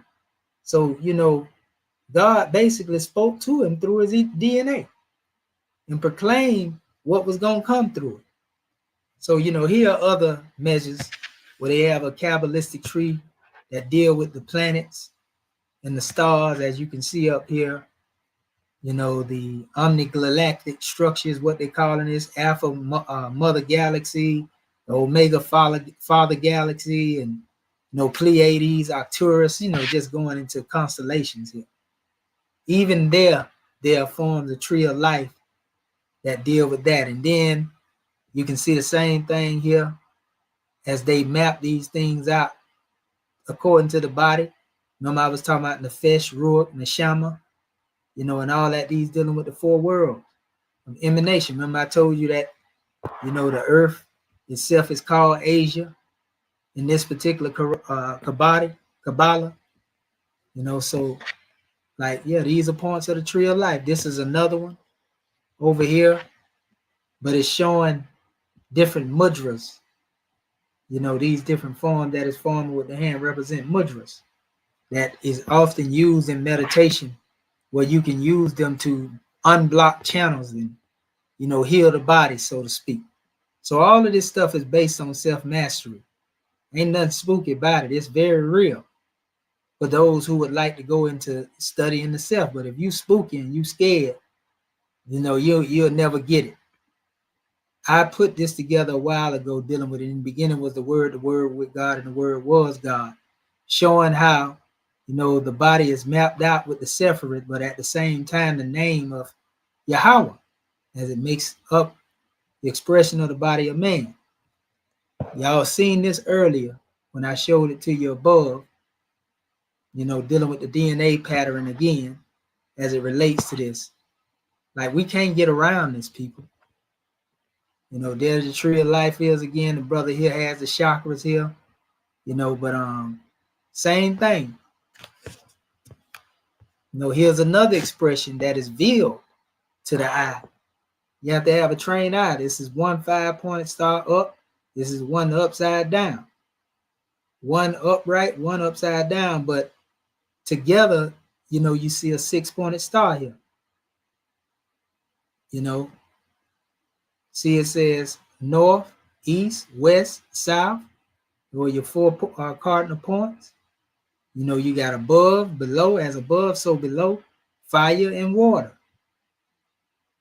You see what I'm saying? Fire represent that which is evil, you know, in the context of your passions and your desire when you got a fiery nature. You know, water represent that which is good. In our teaching, Prophet Noble Drew Ali said, after the fire, I'll be your water.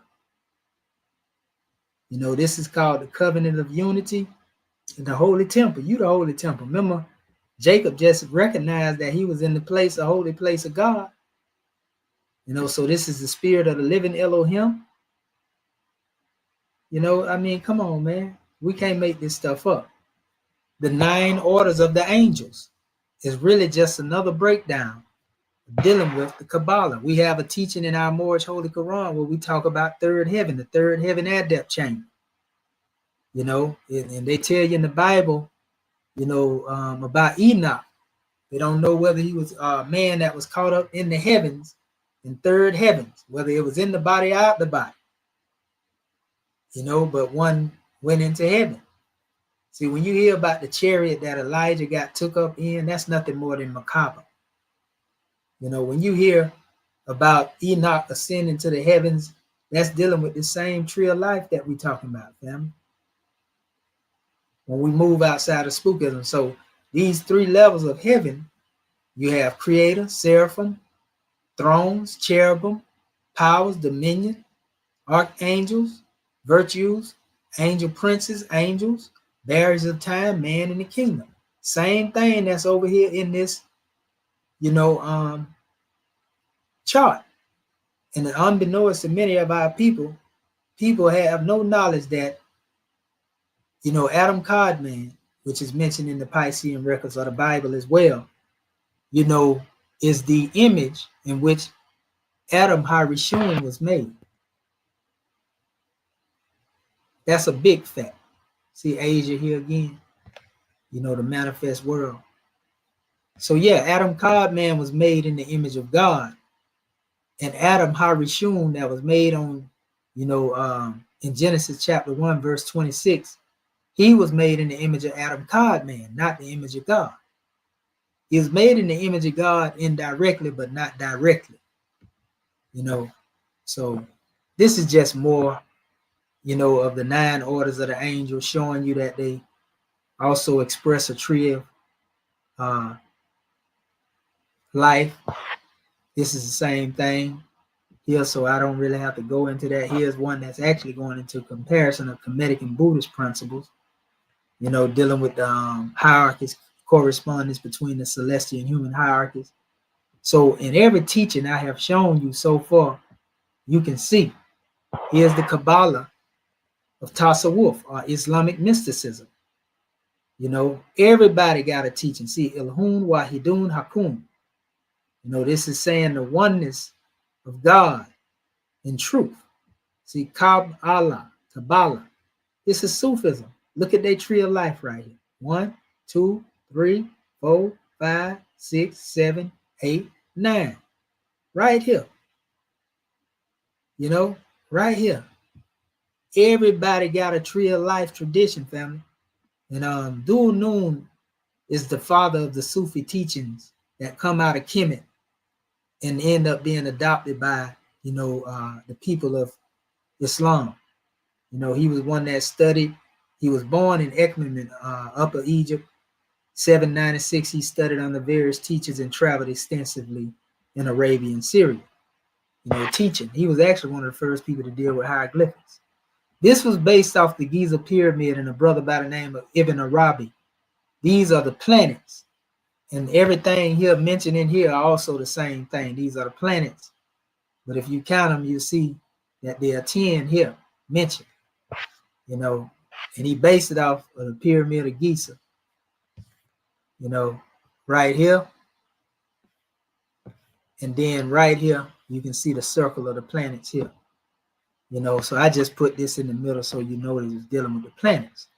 So this is Islamic measures dealing with the Kabbalah. Here's a map dealing with the soul. Look at it.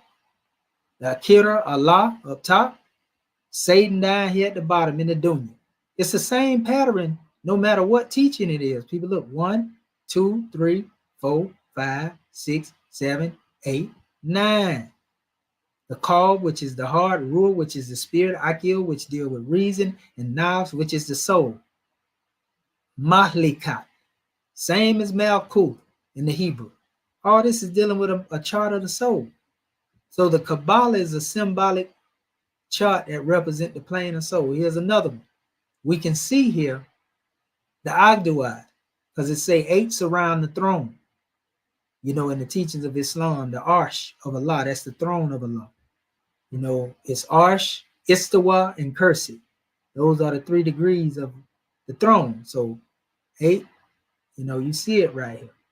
See the Sephirotic tree, Kalta, which would be Kether in the Hebrew. Al-Araf, which is the heights. You know, this is the lower rim here. Come on, man, we can't get around this. This is another chart that was created by Ibn Arabi, which if you look closer, you can see the 5-pointed star being mapped out here in the sacred geometry. And then you can see the moon here. And you can see up here, you know, what would be normally the same thing that you would see on the headdress of the deities of Kemet. Both the God man and the God woman. The sun with the moon there, yeah, that comes from Kemet. You know, so this is a tree of life created by Ibn Arabi, Sufi mystic.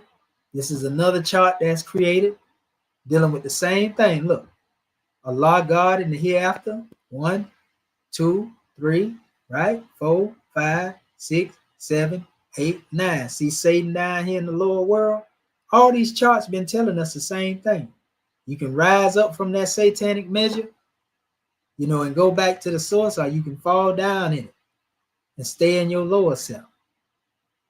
You see? That's all it's teaching you about. A map teaching you about the higher self.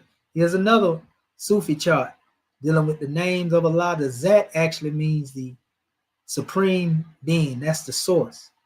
Zat in the middle of the bat is what they call it. And Sani Kamil means perfected man. Ahadiyah, you know, dealing with oneness. Same as Wadat and Wahidiyah, the oneness.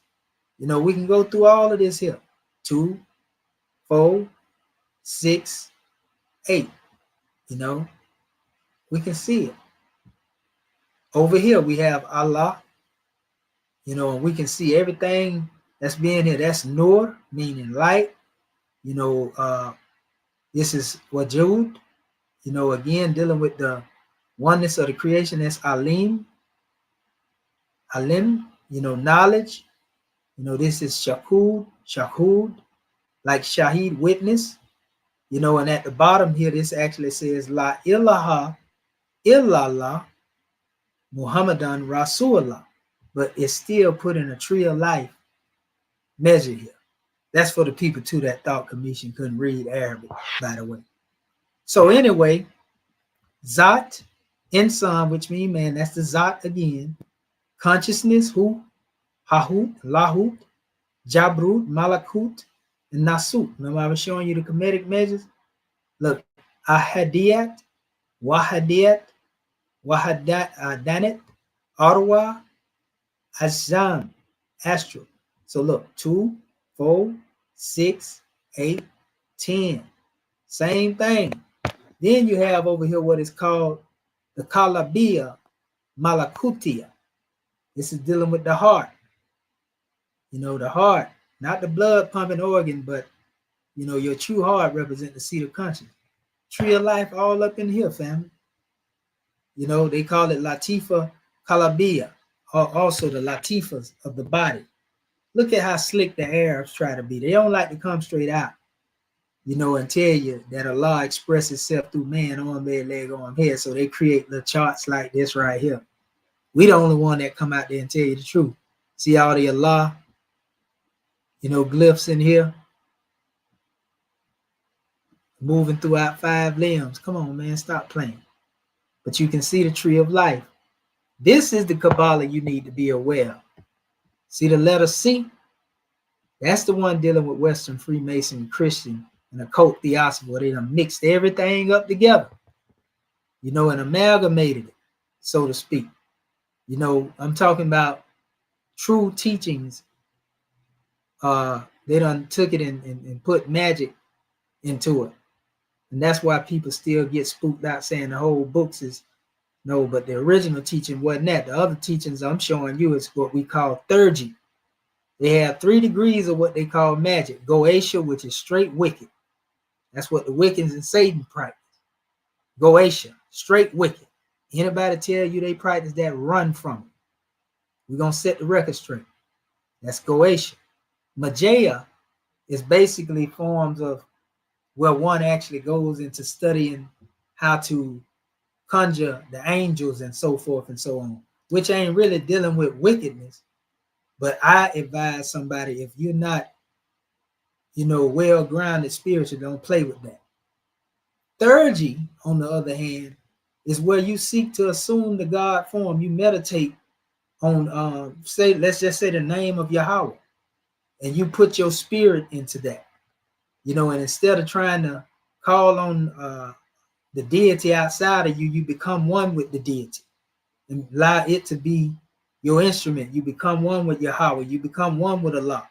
See, that's the difference between that old magic stuff, you know, and the proper way, but that take practice to align your will with the Creator. It's harder to get that way than it is to conjure up some demons.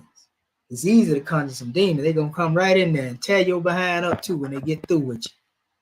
You know, so you got to know the difference between, again, what we call Goetia, Magia, and theurgy. Theurgy is the purest form of assuming the God form, people. All you're doing is trying to become one with God. You ain't trying to call on nothing wicked or nothing, even what we call the good angels, to do your bidding for you. You ain't doing that. You become one with God, align your will with God, and you do the work that need to be done in order to change your condition. See the difference between the two? So wisdom, strength, and beauty represent these pillars. There's a veiled Kabbalah in here, Masonically. They came up with this concept, and what's secretly hid behind this is Gomar Azdabar. When you spell it backwards, wisdom, strength, and beauty spell God. When you spell it the regular way, it's dog. Now imagine that. You know, so yeah, when you deal with Gomar Azdabar, a lot of the 5 percenters, the NOI, you know, they speak on this 5 percenter especially. Gomar Azdabar is the Masonic code word for God. See, G-O-D.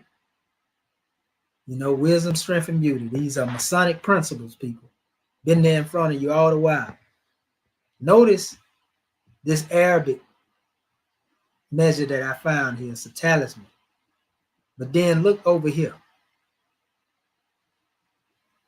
And look at this tree. The same tree. See the Arabic over the Hebrew? Telling y'all, man. Here's another drawing in the Western tradition.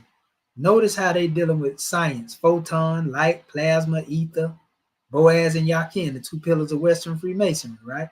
See the tree of life here? Remember I showed you the male and the female in the other drawing when I first went in here? You know, here again, they're trying to use science here in relation to this tree. God at the top, the kingdom down here, Big Bang, the Planck scale. Over here, you got protons, quarks, energy and matter. See, they have the eagle line, oxen man, the Elohim demonstration here. Leptons, gravity, neutrons, atom. See, this is what the Europeans try to do. They try to make their Kabbalah practical and begin to work with it. And they begin to work with these principles in a, occult way, which is dangerous to be playing with. Because these elements are very real. They are alive. They are part of creation. They are different expressions, of creation. The Hermetic Kabbalah, created by Athanasius Kircher in 1652. There was a version also remixed by Philip D. Acton, pardon himself. So you see it's spelled with Q. And also dealing with the Rosicrucian, alchemical, they also get into the Tariots, and all that stuff right there is an admixture. And that's Hermetic philosophy. It's not the same as Kemetic philosophy. Hermetic philosophy, is young too, but it actually gave birth truly to the Jewish Kabbalah, to be honest with you. The Hermetic philosophy did. You have here what we call the anatomy, of God, occult anatomy. See the Temple of Solomon.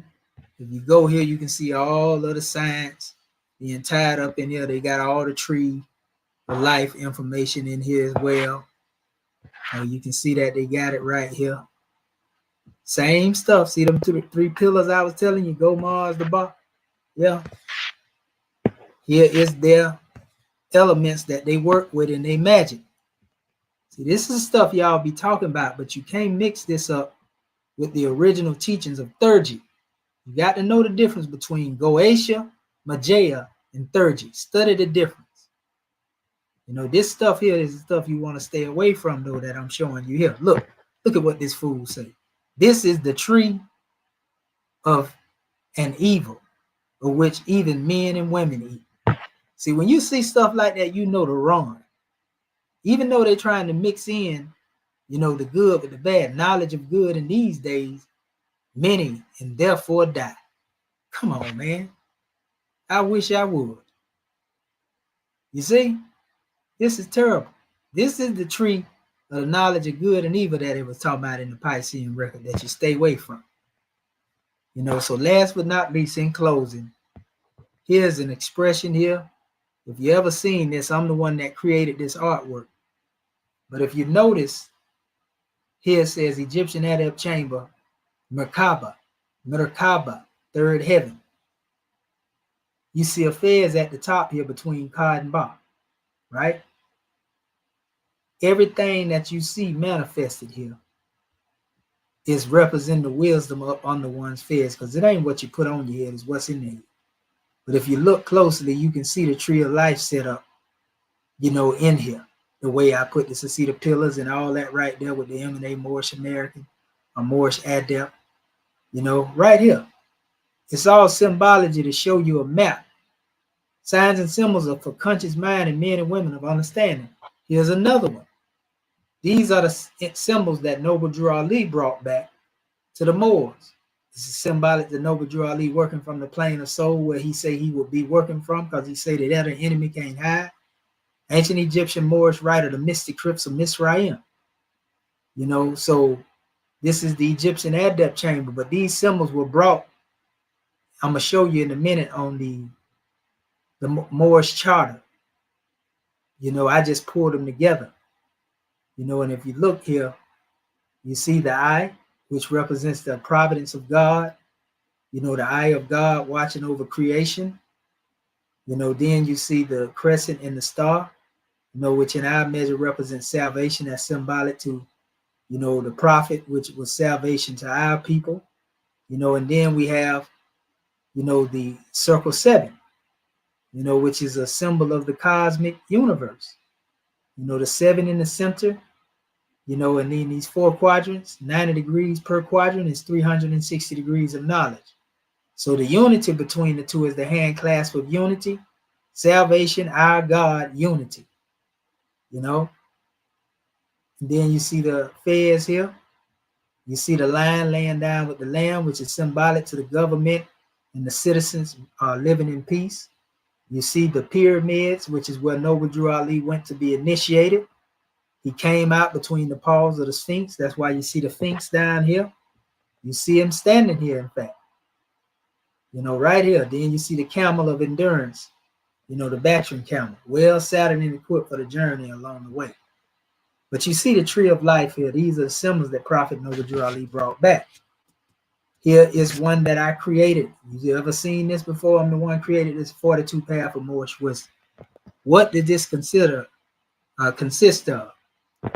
These are the 10 carpenter tools that are mentioned in our Moorish Holy Quran, in relation to the tree of life. You see the 10 that are here. You have 21, 7, 7, and 7, and then you have 12. Together, that's, where we get the 43. The 43rd is not a path, it's the destination, getting back to Allah. So it's 42 paths of Moorish wisdom. I created this, particular chart, and I also put the positions of those who run our nation.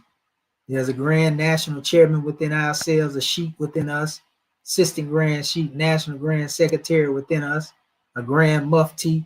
Instead of these just being positions outside of us, they represent stations within us, is what I was expressing. In this chart, for those who want it, if you click the link, it's going to take you to my website where it goes deeper into this information. Same images. You can see them a little more clearly. You see the carpenter tool. This is Ra'u Nefer's chart. I mapped my tree to his chart.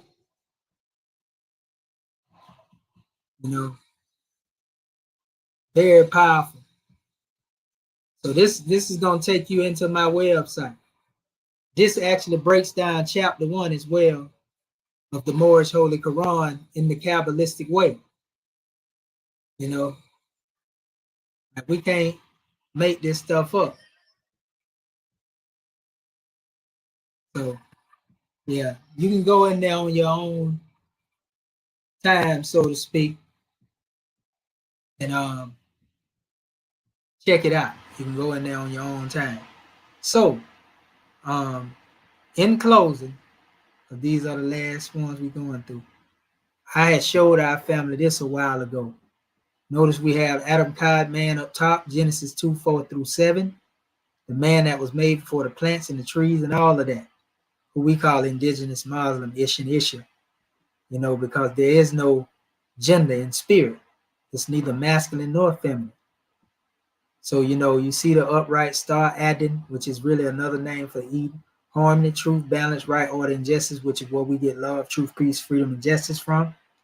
There was a white flag at one time, but it turned from white to red when we reached the rate of atmosphere in our thinking. Survival of the fittest kicked in. Bloodshed. So you see the scimitar justice will be here. But what befalls the physical man is instability, inconstancy, weakness, misery, insufficiency of knowledge. This is what Adam and Eve felt victim to in Asia, as Asiatics, right here. Adam Harishun, Genesis 1:26. Like I say, Adam here was not made in the image of God. He was made in the image of the Elohim, i.e. Adam Codman, who was made in the image of the Ancient of Days, which is Atik Yamin, which is the supreme being. If you notice here in true Hebrew language, Hebraic language, who he is really a Kemetic way of saying Yahweh, backwards. It's who he in the Kemetic language. The connection that ties all these names in Ish and Isha, and the Elohim or Elohim are these two letters right here. See the arm and the man holding up the arm? This is Yah. See Yah right here? Notice in Ish and Isha, all the letters are the same except this letter and this letter. The rest of them are the same. But the Y, or the Yah, and the Hey, they connect here. And all of those connect back to God, Yahweh. You see, so it's Yahweh, Ish, and Isha, spirit man and spirit woman are true parents.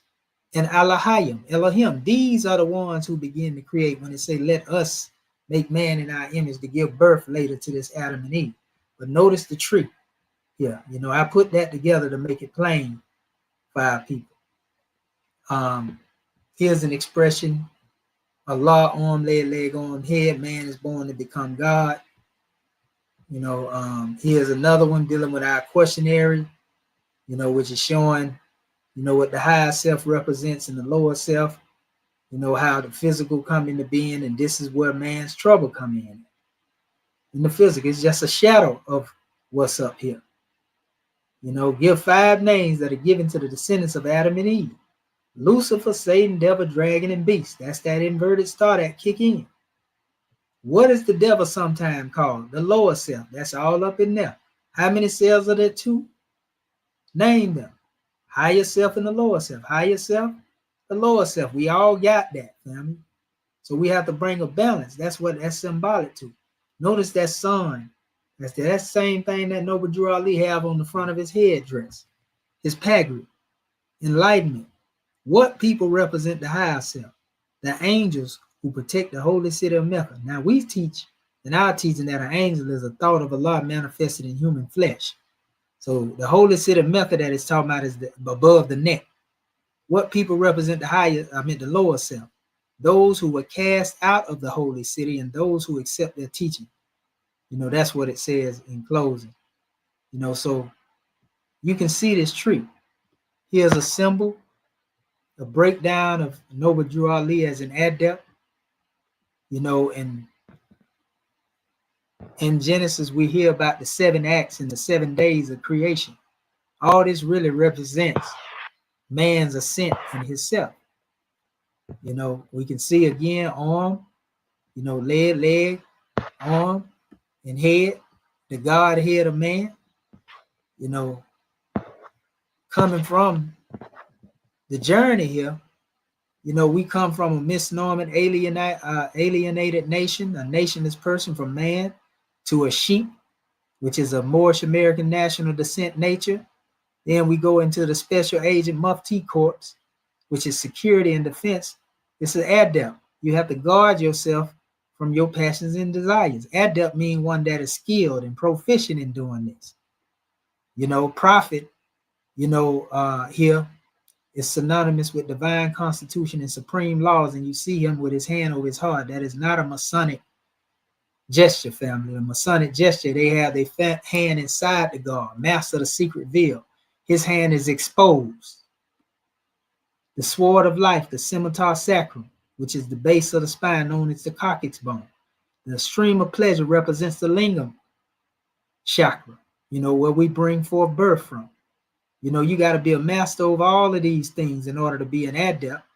You can't allow yourself to be took off the count by these. The soil of corner of life, the abdomen. Again, the passion and desire, the throne of power. That's the heart chakra, right there where he got his hand at. Notice we got spirit man and flesh divine. Then we have the declaration of proclamation and the holy instruction. This is angel, taking the message to the 4 corners of the earth.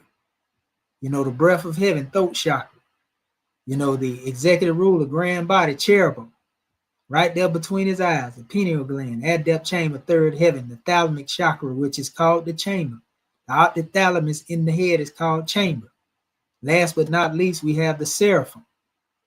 Seraphim represents the grand ruler, the throne of Allah, the crown chakra. A lot of people say, oh, he giving up the secrets. So that lets you know we ain't here to keep no secrets. A hierophant is the revealer of the light. So if you didn't have no understanding, you got it now. Man is the human spirit clothed with soul made in the form of Allah. That's the higher self according to our Moorish Holy Quran. Remember them symbols I was showing you, and I said they come from the charter of the prophet. This was the charter of the prophet in that Moorish science simple. Look, they go to I, 1, 2, 3, 4, 5, 6, 7, 8, 9, 10, right there in the charter, the brother veiled the tree of life. That's why he say all of us gonna have to worship on our own vine and fig tree. Here's the brother P. Nathaniel Johnson, of the Fahimi temples of Islam, who was actually, one who followed Prophet Noble Drew Ali in his early days during the Canaanite temple. See down here, he gave the master words here. He talked about the son of Allah, Osiris, Atum, Ish. I was talking about Ish and Isha are names of the sun. Nu, or crescent moon, is his rib from which was made Isis, Eve, or Aisha, Isha. You see what I'm saying? This is P. Nathaniel Johnson's expression, of his tree in man. Arm, leg, arm, head. Now, if you pay attention over here, you see 7, 7, 7. Zig, zag, zig. See the tree of life separate here? He is the Honorable Elijah Muhammad. Also one who, studied with the Prophet back in the day. And he was talking here, he was talking about going from a zero to nothing. The zero to something. He said, I want to bring you into the knowledge of yourself. Why are you nothing? He said, are you in any way tallied with the universe? Yes, Elijah. Why do you make the zero round? Because that's the way the universe was before the creation of man. Remember, I was talking to you and I showed you the first chart in Kemet with the circle of life. Out of it, we came by one who was self-created. Listen now, he didn't come from the creation of another. He's the creator himself. See, this is the emanation of the Separate coming out, from the one God. The first, remember that. He made himself in a circle so that the wisdom of his self-creation could keep going to give knowledge, wisdom, and understanding to you and me. I want us to remember that. Out of this darkness came one, and he took the unknown and put it in front of himself. For what? To produce the known. That's why the zero goes in front, to make more zeros. He puts more up there beside the zero and keep producing or making this one tenfold more powerful than it is, just by adding zeros. What are you trying to drive us to, Muhammad? I'm saying that the more of you who knew nothing and was like the zero or that zero are adding to the one God, you become something. I'm only now making figures of us. And from the figures we teach, you can understand. So he's showing you that the one God with zeros behind it makes it tenfold. If you put the zero in front of the one, then you get a fraction. You see what I'm saying? So anyway, the 5% nation, it's obvious that in their supreme mathematics, count from 1 up to 10, right here, tree of life, people. They got their little alphabets and they call their first teachers the first 9 born, just like the Indian in ancient Kemet. So all of our people, whether they know it or not, directly or indirectly, have a tree of life that they have been drawing off of, family. I want to give honors to our brother C. Freeman L. for leaving this chart behind, showing us everything that he studied. The breakdowns that he gave.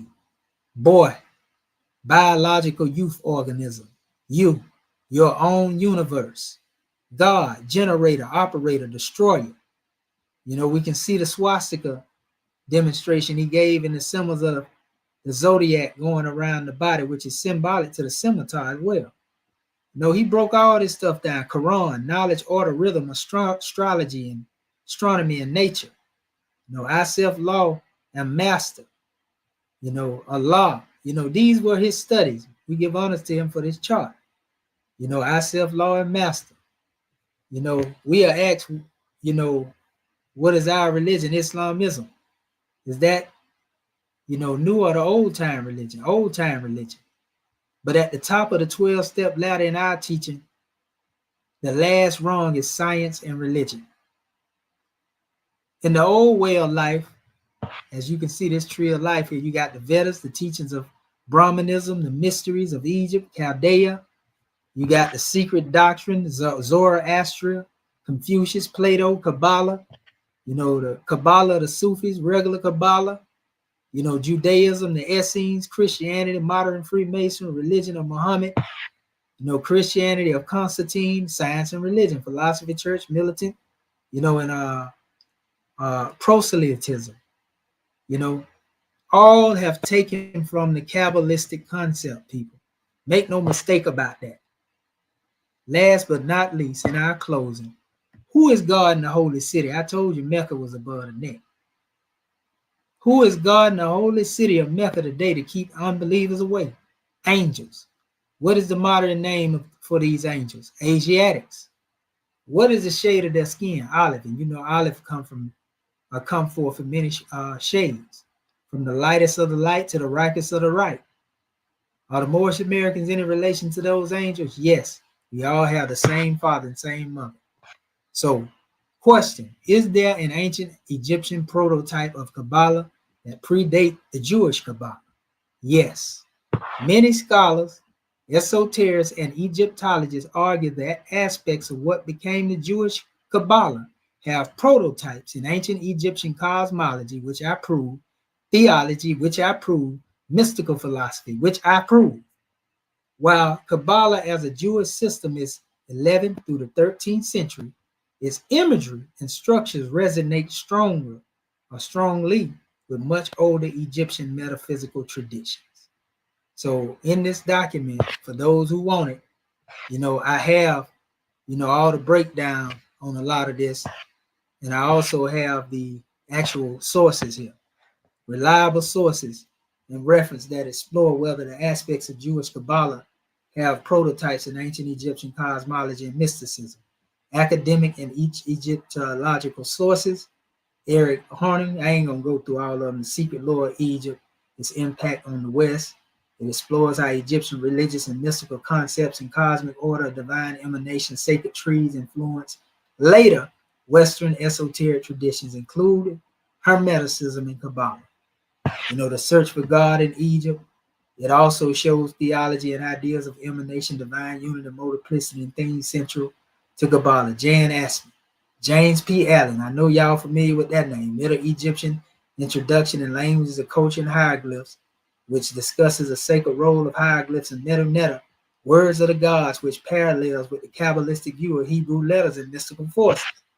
So, it's source after source after source. All of them telling you that it was in Kemet before it came. And this right here actually go into some of the coffin texts, where it actually quote certain measures, coming from the text. We can't make this stuff up, family. Yeah. So you just got to do your research. Yeah. All up in here. So with that being said, we're going to bring this demonstration to a close. If anybody want to come up, they can come up. Sister Karima, what you think?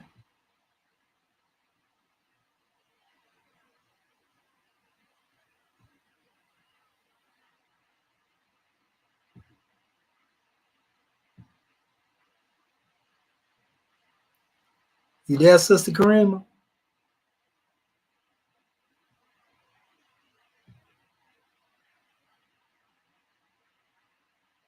I hope our sister ain't went to sleep.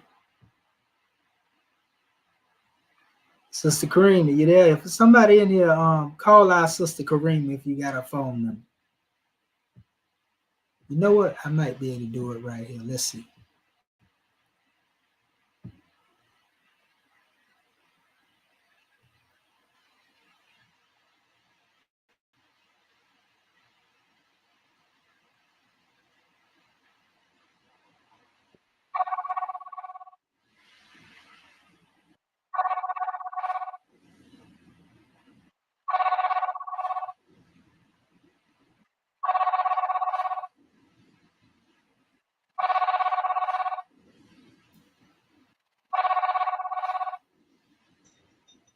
Right here. Okay. I just wanted to get you on here, sister. Okay, yeah, I'm done. I know you probably caught some of it, maybe not everything, but what you think, sister, so far? She already know. I've been watching it the Yeah, whole and time. I definitely seen some of the information that you already post. right. And you see, I got all the sources in there for those who want it. If anybody want the PDF, they can actually get it from you because I sent it to you already. So, yeah. Yeah, I got it. hmm So the key is what I was pointing out, sister. In everybody tradition, they got a tree of life. From the Hebrews to the Moors to the Muslims, everybody indirectly, whether they know it or not, got a tree of life veiled in their teaching. Ain't that something else? Yeah, I Is there seen that. anybody? That was Right, clean. right. Yeah. So I don't know if somebody wanted to come up there and just ask some questions or whatever the case may be. They can hit the link if they want to come in, and we'll go back and forth based on the information here. You know, we ain't trying to do no arguing with our people, but we just, laid the information out there. If not, we're gonna go ahead and close out, Sister Karima, and let you get some rest if you don't see nobody there. Right. We'll give y'all a minute to come up here. Hopefully you paid attention to what was presented before you get to trying to debate. Right. Give me 1 second right here, sister. If ain't nobody up here by the time I come back, then we know they don't want to That's dialogue. right. Right back.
Well, all right. I guess none of our people want to come up in here.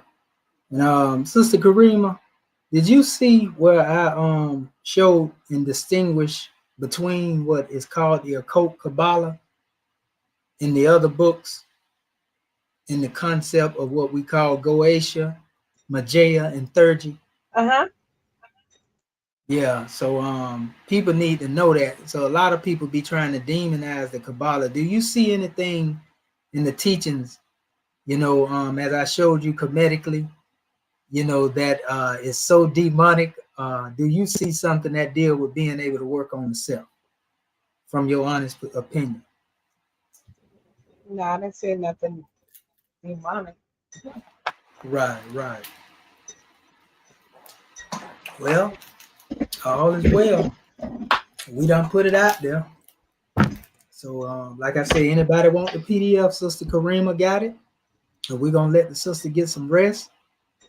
You know, and sister, you already know we got more information that we're gonna bring to the table. We definitely better bring it to the table. And hopefully, I mean, if y'all got, I mean, catch it later on and y'all want to have a discussion with him, or, you know, have Yeah. a build, let me know. Yep, and I'll come right back and we can discuss it. Like I say, she got the source. And so when she, you know, y'all can go over it and we can go back and forth on it. But all you got to do is follow the source material and what I gave you. I mean, it was really self-explanatory. But I didn't know myself, Sister Karima, that the tree of life itself was that deep in Kemet. You know what I mean? I didn't know that as long as I've been studying Kemet. Yeah, that was clean. How you put Yeah, that together. I never knew that. You know, the various different trees and how symbolic they was. I never knew that. So yeah. But we're gonna let you get some rest, sister, and shalom and peace and love, and we give honor to you for allowing me to come on the platform. Thank you. Appreciate you. Appreciate y'all for tuning in too. As always. Right. Peace and love, family. Peace.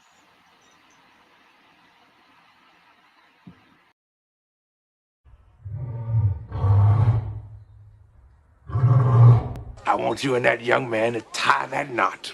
I'm gonna pray for you. And I want you to hold on to God's unchanging hand, because he helped Joshua fight the battle of Jericho. Yeah. It's the old He helped Daniel get out the lion's den. He helped get off the island. Let me get straight to the business. Yeah. Got them lions in the building. Yeah. Why you lying to the children? Yeah. Why you lying to the children? Yeah. RIGHTEOUS. Man, you know I've been to bed. Man, they know they no contest. Yahuwah, he do the bled. We will not see you tomorrow. Cause you cannot go to thought. All the sons and all the daughters. Standing hard with big manodas. But my son, he made me Taurus. On that line, I'm still a Taurus. Karate kicking Chuck Norris, 4-5 on my waist. If he started, will not hesitate to get retarded. Oh Lord, he ain't got a PowerPoint, he farted. He's running to the hills like a Philistine. Jihad hitting Hamites with the guillotine. Situation turned up with the Ratchet team. JJ 7000 to debate me. Yeah, I know them haters gon' hate me, but he won't debate me. Pistol off safety. He respond, come wake me. If I don't get up, nigga shake me. If he don't show up, then he fake G. I touch down and make these nigga nuts hate me. Dear brother.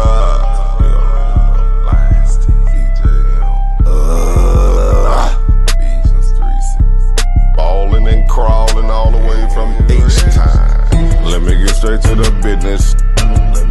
Man, them lions in the building. Why you lying to them children? Why you lying to them children? You gon' cry, you gon' get it. Me, I'm like a frog, nigga, ribbit. Of course, it's in the spirit. I just got the Porsche, she can steer it. Mito got the raw, Shaq and Willie. Lamborghini doors, you better not spill it. Mama's high, say I'm more than just a villain. Mama's cry, arms open wide for her children. Suicide, immortalized as the realest, yeah. Death by cut, black suicide.